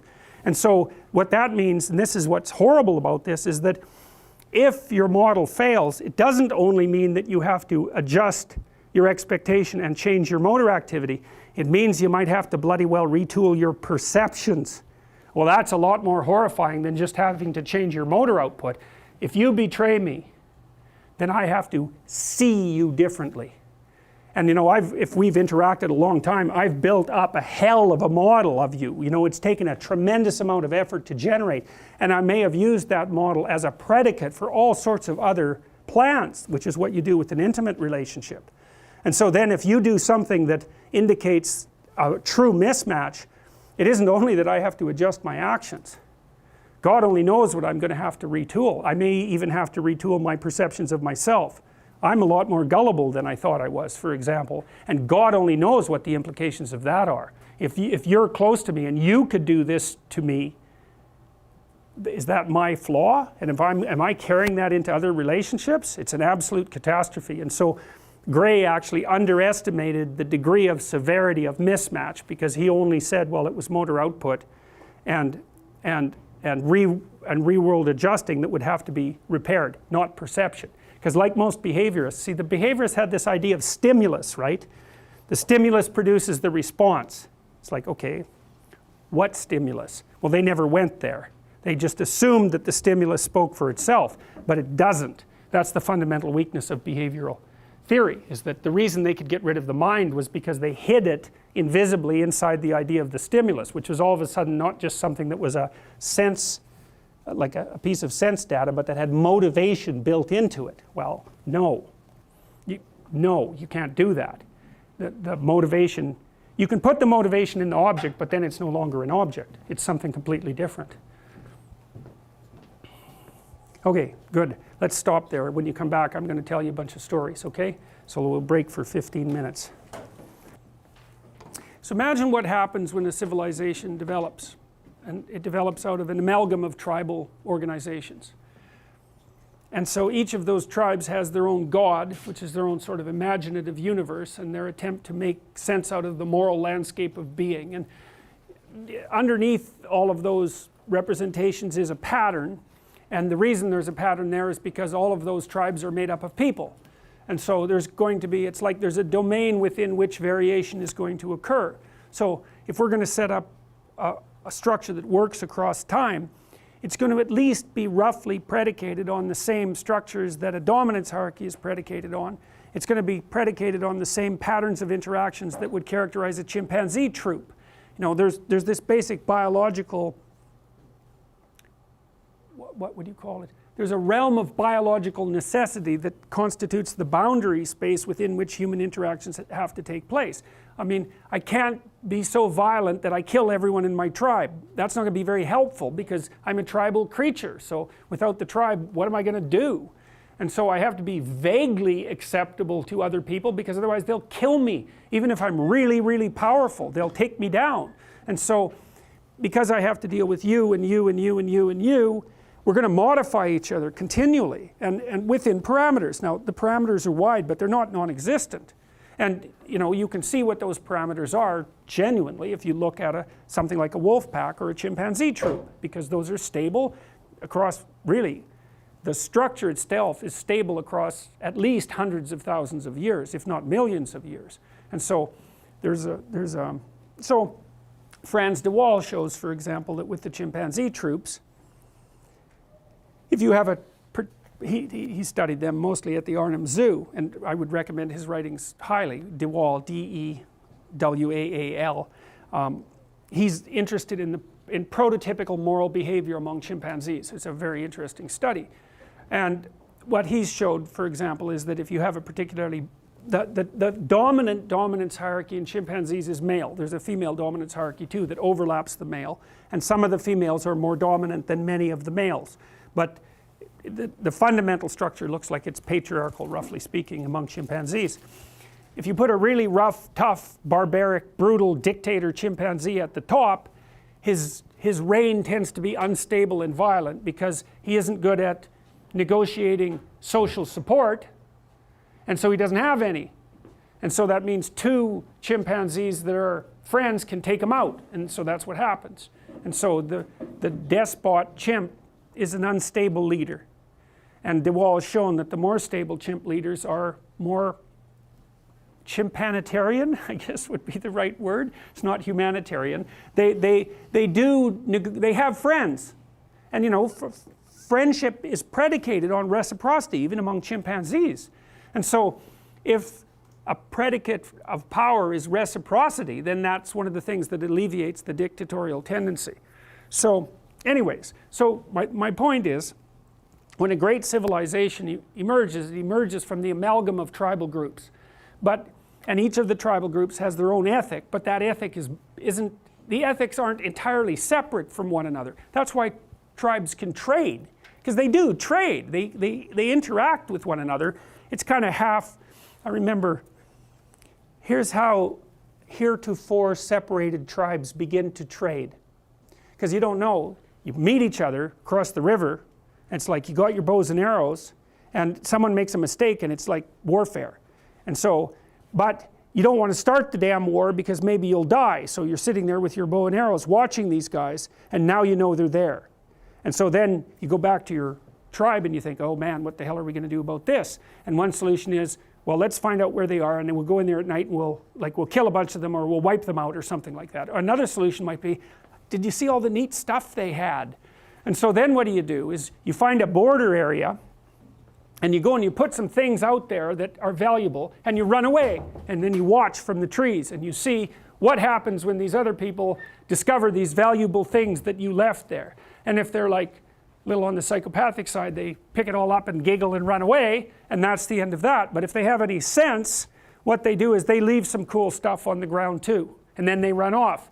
And then you can go pick up their cool stuff and leave, and then it's like step one in the trust process. And then maybe you do that, you know, for a year, and it starts to fall into a cadence, and then maybe, you know, you get a little closer when you're watching in the bush, and then maybe one day you have enough courage to kind of you send your biggest, ugliest guy out there, and you know, they do the same, and you know, they look at each other, and finally they shake hands or something like that and trade, and then, well, then you've got a trading relationship established. And so you can see in that the emergence of a, what would you call it, negotiated, consensual, moral structure that allows trading to take place. And there's going to be rules emerge right away, which is, well, you better leave me something that's of approximately equal value, or I'm not going to play the game again. That's the thing that's so cool, is that if we only play a game once, I can do whatever I want. And so that's what psychopaths do. They play a game once, and then they go play with someone else. But if we're going to play the same game over and over and over, it's like the dominance hierarchy across time. There's a different rule for playing a game once than there is for playing a game 1,000 times. And if we're in a relationship, the game we want to play is one that can be duplicated 1,000 times. And there's really tight constraints on that. And so that's the origin, that you could consider that the biological, it's not even biological exactly, it's predicated in biology, but it's a consequence of continual interaction.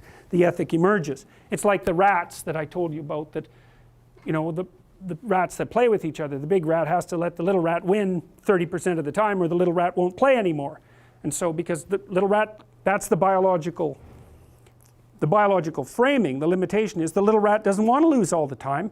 That just produces negative emotion. It's not fun. It's not motivating. So why would the little rat go play again? So the constraints on our interactions are our biological constraints, and they manifest themselves in a patterned way across time. And there isn't any difference between you and me interacting across time than there is between you and me acting, say, in the next hour or so with everyone in this room. It's the same thing. It's just continual human interactions, and ethic emerges from that. Now, different groups are going to code that ethic differently. So they're going to come up with different imagistic representations and different stories. Now, one of the things they're trying to figure out is, well, let's do it in the tribal way. You have to do this inside a tribe too. you have 100 people and 10 of them are leaders in one way or another, and then out of that 10 you think, well, who's the best person? So you have to have a hierarchy of value to determine what the most important aspect of the ethic is, and it's going to be something like trust, because that's the predicate for continued interaction. Trustworthiness. It's not really any different than honesty. It's not really any different from telling the truth. So there's a really powerful necessity for honesty to emerge as a canonical value. Caring might emerge. Power might emerge, right? The ability to exert physical power, especially in places where war is continually likely, and in lots of tribal landscapes it's just non-stop tribal trade and warfare. So, but you can see how different ethics would emerge as canonical depending to some degree on the situation. But trust is a really crucial one, because without that there's no relationships. Okay, so you've got tribe A, and it's got its tribal gods and its traditions and all of that. Its representation of being in its images and stories, and then you've got tribe B, and you've got tribe C, and you've got tribe D, and now they're all coming together. So what happens exactly? Well, the tribes can go to war, or they can talk, and we're thinking about a communication that might be extending across 1,000 years. You have your beliefs, I have my beliefs. I can overwhelm you, I can subsume you, but even then I'm likely just to get indigestion from doing it. It's very, very difficult to wipe out a set of beliefs without wiping out all of the people, and that kind of nullifies the utility of unification. The more there are of you, the better you can defend yourself against other organizations that are trying to be larger. So there's a powerful self-preservation impetus to cooperation.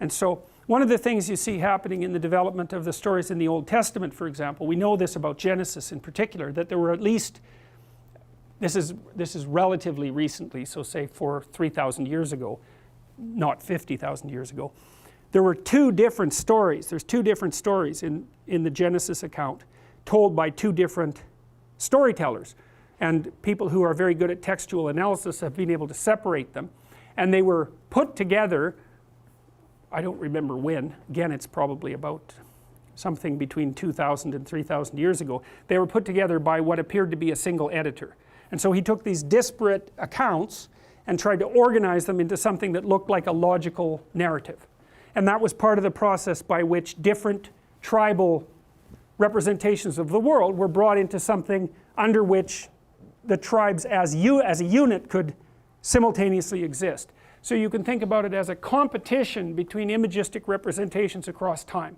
and then the emergence of some unifying narrative that captures the key elements of all of them well enough to bring them into some sort of union. And it has to be a story with motivational power, because otherwise no one will cotton on to it, and it has to be a story that keeps uncertainty at bay, because otherwise it doesn't have any utility. So it has to be a functional story. So I'm going to tell you a story like that, and it's the story of Marduk, and it's the Mesopotamian story. And Mesopotamia is one of the earliest civilizations, and it emerged as a consequence of the amalgam of Middle Eastern tribes. So that over a very long period of time, you could think the gods of all of these tribes were warring in an abstract space, in a conceptual space, and that would be the space of argumentation and conflict. And out of that a meta-story emerged. And this is the meta-story, and it's one of a host of similar meta-stories that came out of the Middle East, one of which is the account in Genesis. Okay, so here's the story.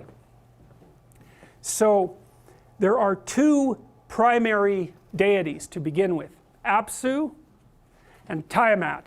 Now in order to understand that, well, here's how the Mesopotamians conceptualized the world. There was let's call it a disk. That's salt water. Well, why? Well, what happens when you go to the end of the continent? There's salt water everywhere, right? So wherever you go, you run into salt water. So that's the disk that surrounds everything. Now, why is it a disk? The world is a dome on a disk. Why? Well, say you're standing in the middle of a field. What does the world look like? A dome on a disk. So it's a phenomenological representation. So the bottom of the dome is the ground on which you stand. What happens if you dig? You hit water, fresh water. So the dome of the land is on a disk of fresh water. What happens if you go to the edge of the land? You run into salt water. The dome of the land is on a disk of fresh water on a disk of salt water. Okay, those are the two gods. Tiamat is god of salt water, and Apsu is god of fresh water. And it's happenstance in some sense, because that's the masculine and the feminine, and they could be attributed all sorts of different geographical areas. So for example, see if I can think of a good example. It doesn't matter, I'll just leave that for now. Okay, so the two primary gods are Apsu and Tiamat. Tiamat is female and Apsu is male, and they're locked together in an inseparable embrace. Okay, so how do you understand that? Easy. Yin and yang. It's the same idea. Here's another representation. This is a cool one. I've got a couple of them here that are really cool. This is from China. So this is Fuxi and Nuwa. I think I've got that right. But I just love that representation. It's so insanely cool, this representation. So you see the sort of the primary mother and father of humanity emerging from this underlying snake-like entity with its tails tangled together. I think that's I really do believe this, although it's very complicated to explain why. I really believe that's a representation of DNA. So, and that representation, that entwined double helix, that is everywhere. You can see it in Australian Aboriginal art, and I'm using the Australians as an example because they were isolated in Australia for like 50,000 years. They're the most archaic people that were ever discovered, and they have clear representations of these double helix structures in their art. So, and those are the two giant serpents out of which the world is made, roughly speaking. It's the same thing, you see that in the staff of Asclepius, which is the healing symbol that physicians use, although usually that's only one snake, but sometimes it's two.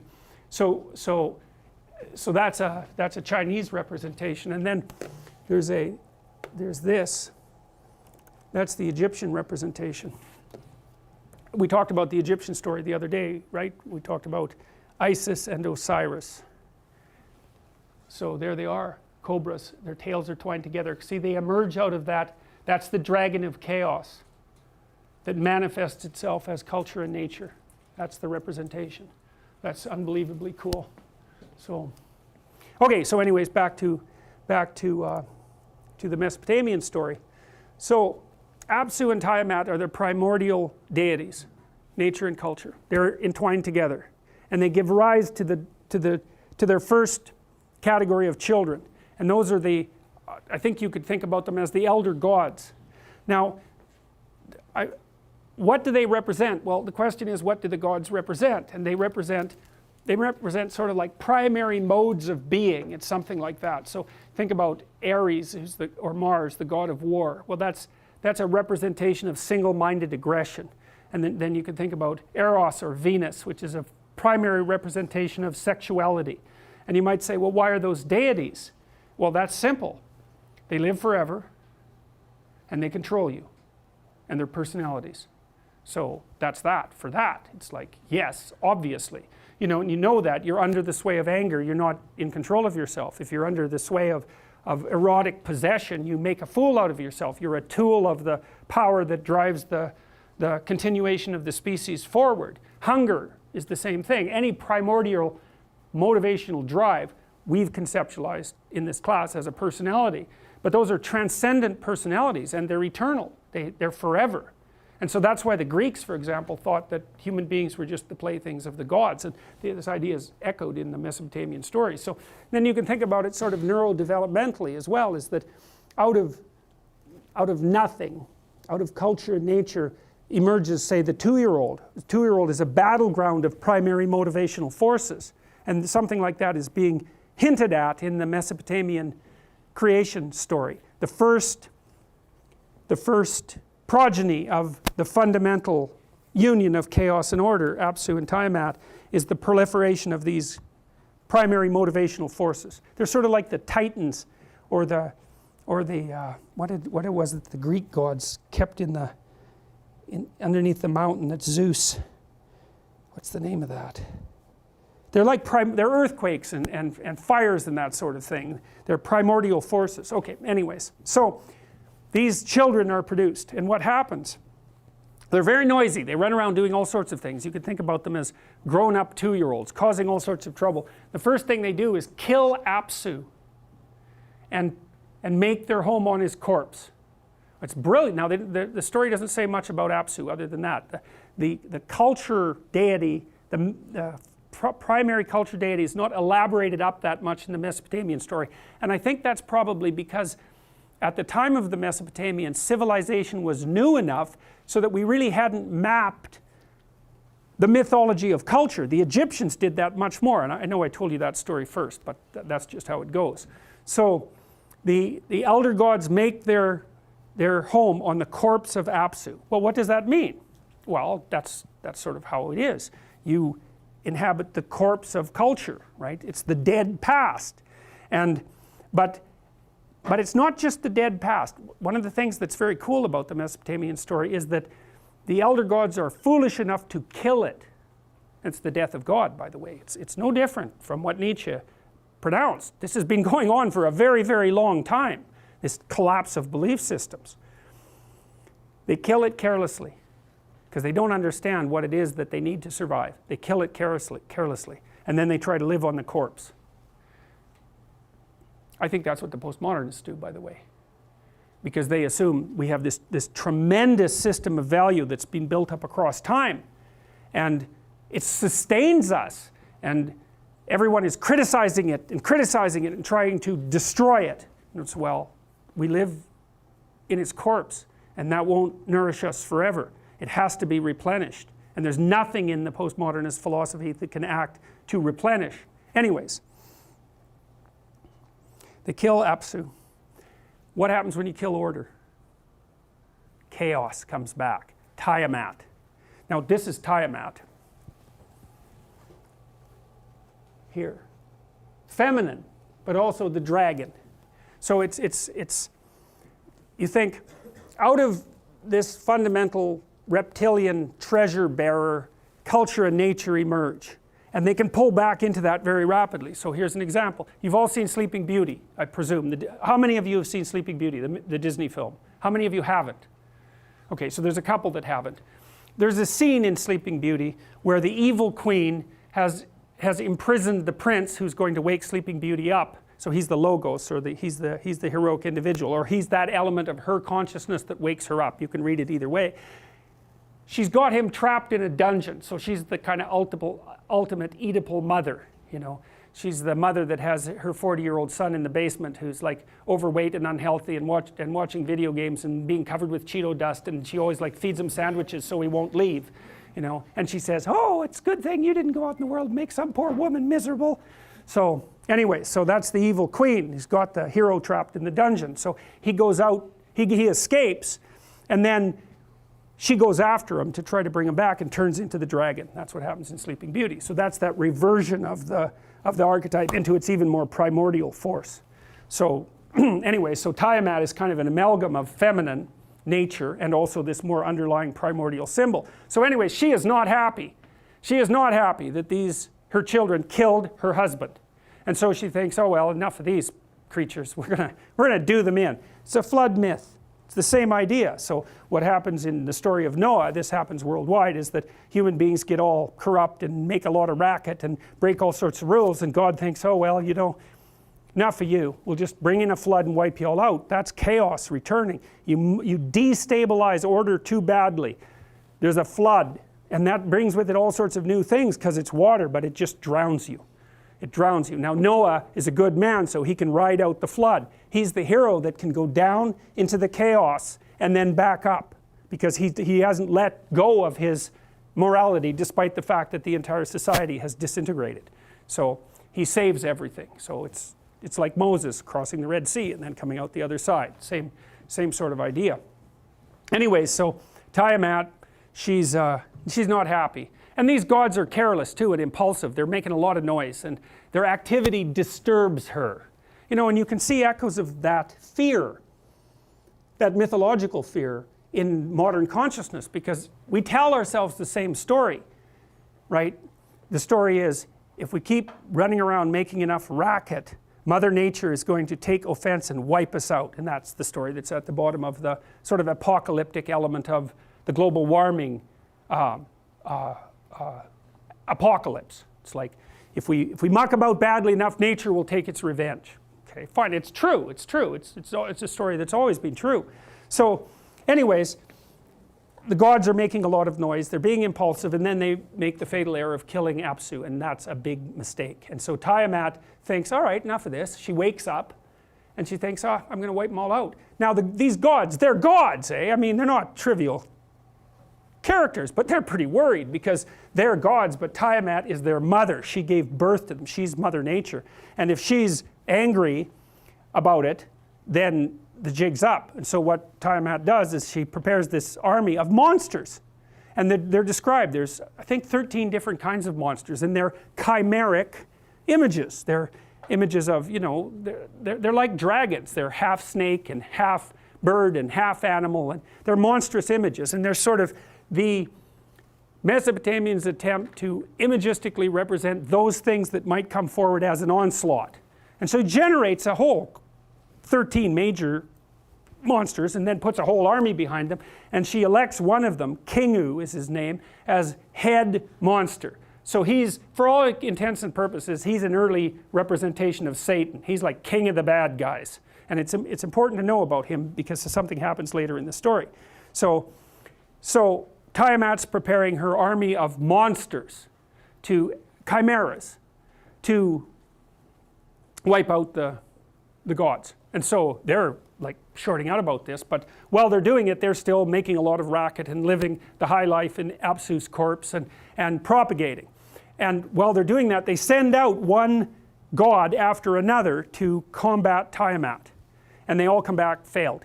So whatever these elder gods are, whatever they represent, they're not whatever it is that can confront chaos successfully and prevail. They're powers, but they're not whatever that is, that ultimate power. And that's what the Mesopotamians are trying to figure out. Who or what is king of the gods? And king of the gods is the thing that confront chaos and regenerate order. So they keep producing new gods, and one day they produce Marduk. He's born, and Marduk is a whole new category of god, and every one of the gods knows it, and he's got some very strange attributes. One of them is he can speak magic words.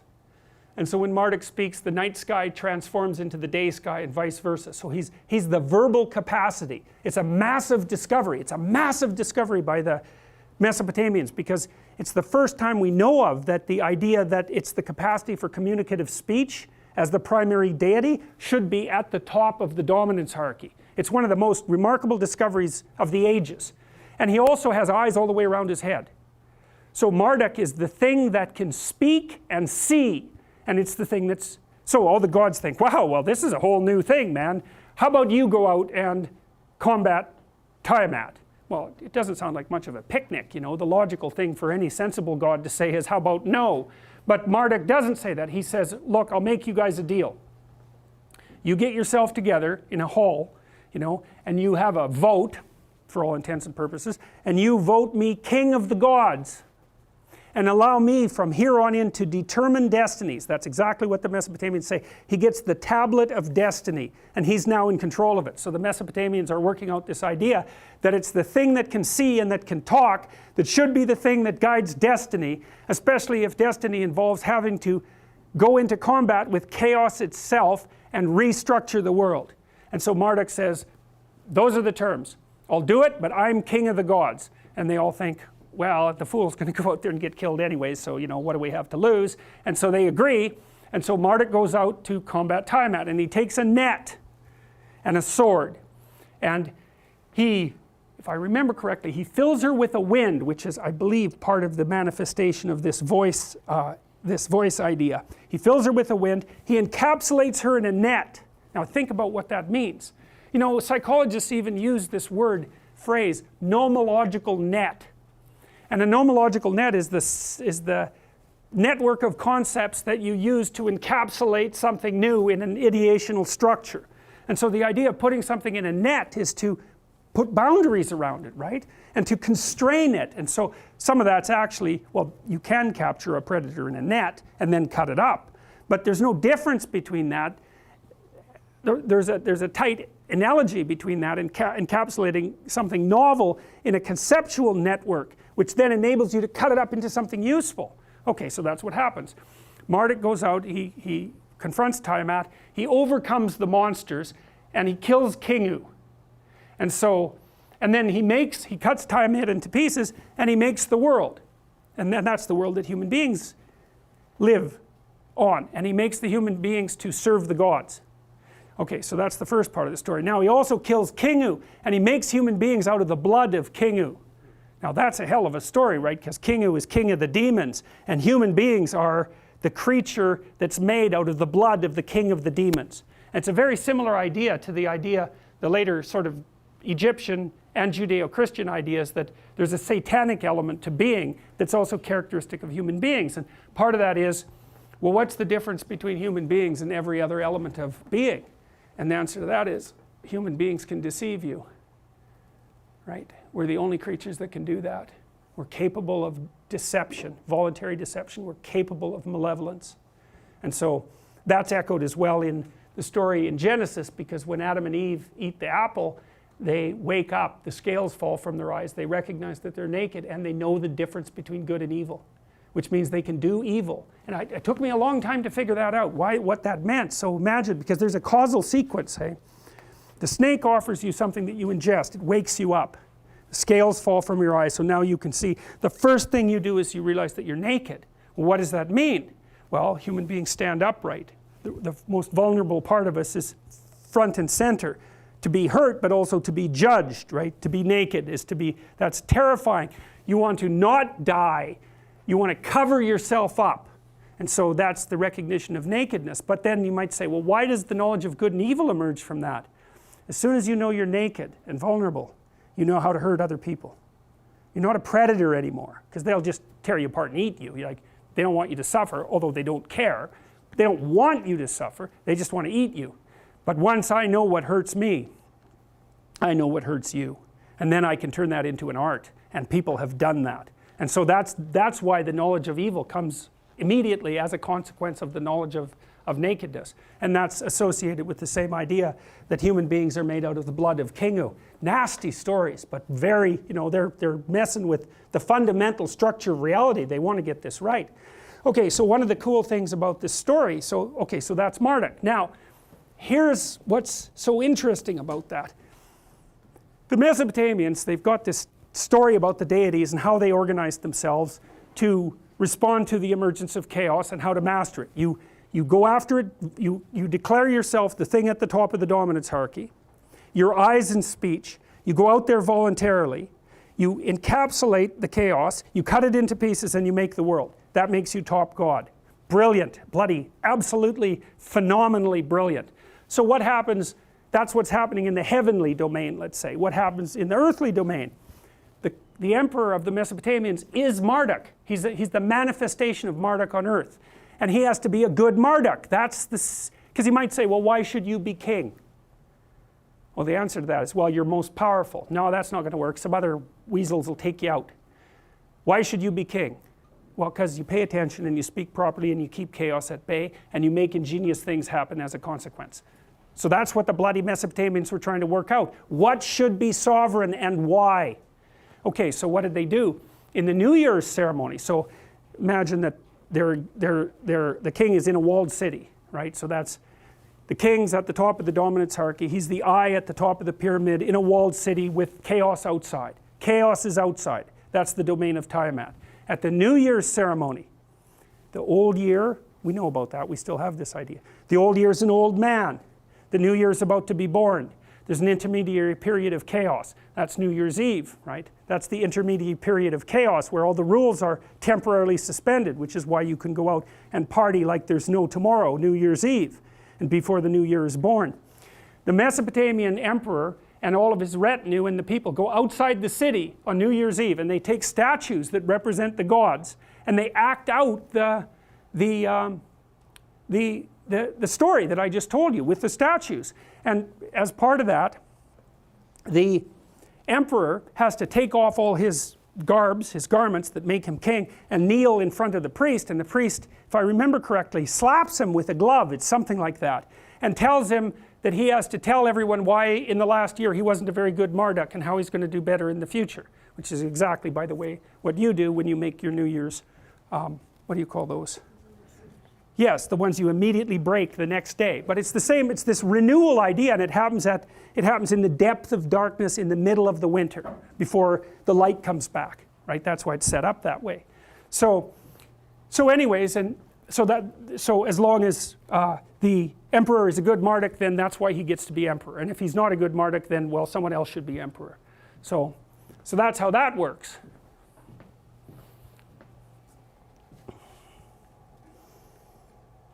And there's some representations of it, eh? So there's Tiamat there, sort of a spirit-matter combination, winged dragon, right, the thing that we've seen so many times. And there's Marduk, he's got angel wings. Now why the wings? I don't know exactly why the wings. I mean, he's obviously being assimilated to the idea of a bird. I don't know if the idea of the far-seeing capacity of the bird was there for the Mesopotamians. It's highly probable. But also the bird is something that flies up above everything else and that can see for long distances. So it's an aerial spirit, it's close to God and all of that. So there's a very primordial representation of the same thing. Look, how much imagination does it take to see that that's the story of human beings encountering the unknown?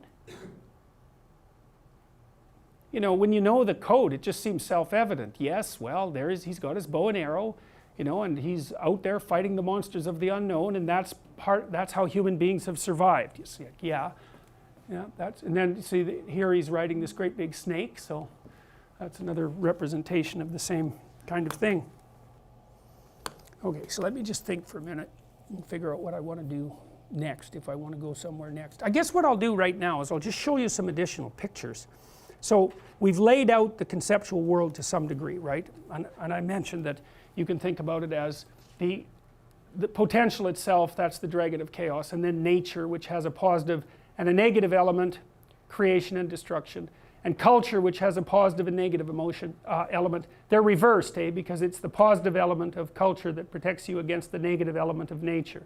And the negative element of culture can be destroyed by the new coming in from the natural world. And then the archetypal individual, positive and negative as well. That's the entire story, roughly speaking. And I showed you its manifestations in figures like this. So you have, this is called the open virgin, or the opening virgin, because those two halves can be closed. So there's Mother Nature, roughly speaking, or the mother of God, depending on how you look at it. And inside her, nature, culture, the patriarchy. The culture supports the suffering individual who voluntarily accepts death and mortality as the price to be paid for being. That's what that image represents. It's absolutely unbelievable. And then you see all these people at the side here are gazing uncontrollably at this image, which is of course exactly what's happened over the last 2,000 years, at least in part of the world, because there's a tremendous idea encapsulated inside that image. And the idea is something like the voluntary acceptance of suffering is key to its transcendence. And that's a crucial psychotherapeutic truth, right? Things that bother you need to be confronted voluntarily. You have to accept them. You have to accept them. You think, well, how far does that go? Well, we don't know. It works in small things. It works with phobias. It works with traumas. Traumas are usually associated with death or disease or malevolence. So that's pushing it pretty far. There doesn't seem to be a limit to the idea that the voluntary confrontation with the things that are terrifying is curative. There doesn't seem to be a limit to that. There's an example in the story of Exodus when Moses is leading the Israelites through the desert. They fragment because, well, they're out of tyranny, so they don't know what to do. It's all chaotic. And you know, this Moses character, yeah, he got them out of Egypt, but now they're in the desert and there's nothing to eat, and like, why should they listen to him? And so they start worshiping all sorts of idols. And that's kind of like the fragmentation of what holds them centrally together. And so what does God do? He's not very happy about that. So he sends a bunch of poisonous snakes into the desert to bite them all. he thinks enough of these people, and that's chaos returning, right, in the form of these poisonous snakes. And so the Israelites are kind of sick and tired of being bitten by poisonous snakes, so they go back to Moses and they say, well, you know, I know we've wandered off the path here and we didn't think you were the greatest guy there for a while, but you know, maybe you could have a little chat with God and see what he could do about these poisonous snakes. And so Moses entreats God to do something about the snakes, and what God tells people to do, it's the strangest thing. He says, make a snake in the image, make a bronze snake and put it on a post and have everyone look at it, and everyone who goes to look at the snake won't be bitten by the poisonous snakes anymore. It's crazy, that idea. It's crazy. So, and I'll tell you something else that's very interesting. So in the Christian story, Christ assimilates himself to that snake that was put on the post in the desert. It says exactly the same thing, that has to be looked at, because that's the pathway to salvation, roughly speaking. It's exactly the same idea. It's the worst thing that can possibly happen. So you look upon it and meditate upon it, and that's the key to transcending it. Well, so that's the idea that's encapsulated in that image. So it's, you know, it's no wonder that these ideas had to be expressed in images, because they're so unbelievably complicated that they're almost incomprehensible. So they come out first in the image, they come out first in the story, because they're just, and plus they're so difficult to believe. What the last thing you would think if you were being bitten by poisonous snakes was that you should make a bronze image of one and put it on a stick so that you could go look at it. I mean, there's a magical element to that, but it's psychotherapeutically exactly right. So I had this client, and she had a dream about what she was having a really rough time, and she was a pretty good dreamer. She had this dream that she was walking down a road by, there was an ocean on one side and there was a sort of sand dunes on the other side, and she looked up and there was this guy with a huge python that had been out there showing it to everyone, and she took a look, and he invited her to come take a look at the snake, but she refused and walked on. And so she told me that dream. She was also quite imaginative, so I said, look, let's try something. First of all, tell me about the snake handler. And she said, well, he's kind of a charlatan, he's a show-off, he's a fake, and I'm afraid that if I went up to the crowd and where the snake was, that they would force me to touch it. And so I thought, okay, so that's why you walked by. I said, okay, so let's play a game. So you sit there and bring that dream image to mind. Close your eyes, bring the dream image to mind, but let's play with it a little bit. It's like Jung's technique of active imagination. Let's play with it a little bit. So go up there, you know, imagine that you go up there, and you kind of have to do this like you're daydreaming. You know, you can't force it. You have to play with it like you would when you're daydreaming, which is you're kind of half doing it voluntarily and it's half manifesting itself. It's kind of a gateway between you and the collective unconscious. That's another way of thinking about it. And anyways, I said, okay, so go up there, and the first thing we're going to do is figure out what are you going to do if the crowd tells you that you have to touch the snake or get close to it. Because she needed a defense, because it isn't up to other people to force her to do that. So we practiced what she might say. It's like, no, I'm comfortable here, I'm just going to stand in the background, I'm just going to look at it and get accustomed to it, I don't need you to push me forward. So she felt pretty good about that. So that kind of armed her with a defense, so then she could pretend to go up and take a look at the snake. And I said, well, the first thing you should do is take a look at the snake handler and see if he's who you think he is. And so she did that in her imagination. She said, no, he doesn't seem to be a charlatan at all. He's got this snake that is his, you know, something he takes care of, and he just has come out here to show the people, let people look at this snake. And so she said, I said, well, is he someone that you could trust or someone you shouldn't trust? You have to ask both those questions, because otherwise you're leading the witness, right? You don't want to tell people what to think. You have to let them figure it out for themselves.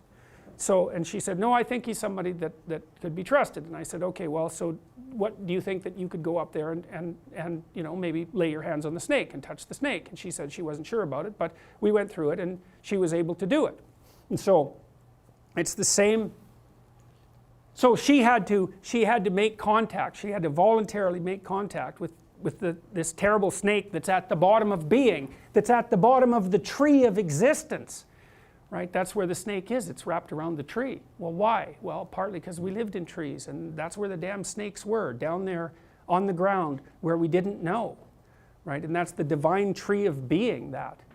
And so, well, you have to get the hell out of the tree and go confront the snakes, and then that's the way out, at least in principle. So that's kind of what that means. Show you. Here's another image of the same thing. What I like about this, you see, the fact that the culture, the patriarchy, God the Father will say here is holding the suffering individual in his arms, and that's encapsulated by nature. It's very much like the story in Pinocchio, where Pinocchio wasn't able to go down into the depths to confront the terrible monster at the bottom of being without having support from his father. Even though his father ended up trapped inside the whale, if he wouldn't have been supported to begin with, he wouldn't have been able to do it. And you know, I've really seen this in people. It's a hell of a thing not to have the confidence of your father. It's really, really hard on people. You know, if your father is someone who says to you, you can do it. I really believe that you can do it. I'll support you in what you're doing. I think that you can sort it out, and then acts towards you in that way. That's a gift that really almost no one else can provide you with. Mothers obviously provide, I think they provide the same kind of gift, but earlier. You know, because the mother has to take care of the infant when the infant is just completely dependent. And so, and this is Erikson's idea too. Erik Erikson is the mother is the person who establishes the relationship that allows the developing person to manifest trust, real trust. While you're being carried, for crying out loud, you know, you can be dropped. And the mother's also the source of food. But the father seems to be something like I'm obviously parsing these things farther apart than they need to be, because the father can play a nurturing role and the mother can play an encouraging role, but we'll keep it simple for now. The father seems to be the thing that supports and encourages and says, well, yeah, you know, you're little and small and all of that, and you're subject to destruction and bullying and social pressure and all that, but I know you can do it. I know you can do it. And there's a force in that that's unbelievable, and people who don't have that have a hell of a time. It's actually one of the things that's quite fun about doing psychotherapy, because you get people who have damaged father figures. It's harder with the damaged mother figure, because it's so bloody deep. You know, I had a client who I just thought she was a remarkable person, but her relationship with her mother was really disrupted, and it was really, really hard to, she said she told me it was like something had been torn out of her at an early age that couldn't be replaced. It's really, because you just can't be someone's mother, you know. It's really hard. You're just not there enough for that. But you can sort of be someone's surrogate father. That's a role you can play later. And that's what educators do, at least to some degree, although now they're trying to be mothers and providing safe spaces and all of that, which is not really all that appropriate. So the father is an encouraging figure and allows the individual, at least in principle, to support the catastrophe of being voluntarily. And so, anyway, so those, you know, those images, they're just brilliant beyond belief. Absolutely brilliant beyond belief. Okay, well, that's probably a good place to stop. And so we've got through these two fundamental stories. Remember, in the Egyptian story, you have much more development of the figure of Osiris, who's equivalent to Apsu. And the Egyptians sort of walked through how the state becomes corrupt and deteriorates, and what the individual has to do in relationship to the state, as well as in relationship to chaos itself. So in the Mesopotamian story, it's mostly Apsu's dead, and Marduk makes a new society out of the pieces, but it's pretty damn implicit, you know, it's not detailed. Whereas by the time the Egyptians come along, they say, well, Osiris was great, he's corrupted by Seth, he has an evil brother, so that's the tyrannical element of the state. He's overcome by the evil brother, which is the tendency of every bureaucratic system everywhere. Things fall apart, chaos comes back up, the hero is born, takes on the corruption of the state, and goes into the underworld, which is like confronting Tiamat. But I like to have the stories in parallel, because one of them is the confrontation with the absolute unknown, Tiamat, and the other is the revivification of the state, even though the stories also overlap. And so in the Egyptian story, so just like Marduk was the model for the emperor, the combination of Osiris and Horus was the model for the pharaoh. And then there was an idea that emerged out of Egypt. This was called the democratization of Osiris, and it's, I think, part of what gave rise to the entire Judeo-Christian set of ideas, because the Jews, hypothetically, came out of Egypt, right? So that thinking is very deeply influenced by Egyptian ideas. The pharaoh was the amalgam of Osiris and Horus, and the amalgam of Osiris and Horus was his immortal soul, the pharaoh's immortal soul, and the pharaoh was allowed to use the symbolism of the conjunction of Osiris and Horus. But as the Egyptian societies developed, the aristocracy started to get to use that symbol. So it started moving down the hierarchy, the idea that it wasn't only that the pharaoh was Osiris and Horus, it was the aristocracy, and then by the time the Greeks came along, it was all men who were part of the political structure. And then by the time the Christians came along, it was no, wait a minute, this applies to everyone, men, women, and not only male and female alike, but also not just stalwart upholders of the state, but criminals, tax collectors, prostitutes, outcasts, everyone had this Osiris, Horus soul inside of them and were entitled to be treated as if they were intrinsically valuable as a consequence of that. And that's the bedrock, as far as I'm concerned, that's the bedrock idea upon which Western civilization is predicated. It's the sovereignty of the individual. And the individual is sovereign. Why? The individual is the eye that's up above the pyramid. The individual is the thing that can dominate sets of dominance hierarchies. The individual is the thing that plays not the game but the metagame. The individual is the thing that revivifies the dead culture. The individual is the thing that goes out to combat chaos and generate something valuable as a consequence. And that's why it's sovereign and valuable. That's the foundation of our legal system and our culture. So to think about it as an emergent property of Enlightenment ideals is dangerous, because that's 400 years. Who cares about 400 years? This is forever, and forever is a lot more firm grounding than 400 years. It's not a set of rational ideas. It's way, way deeper than that. So, okay. Good enough. We'll see you in a week.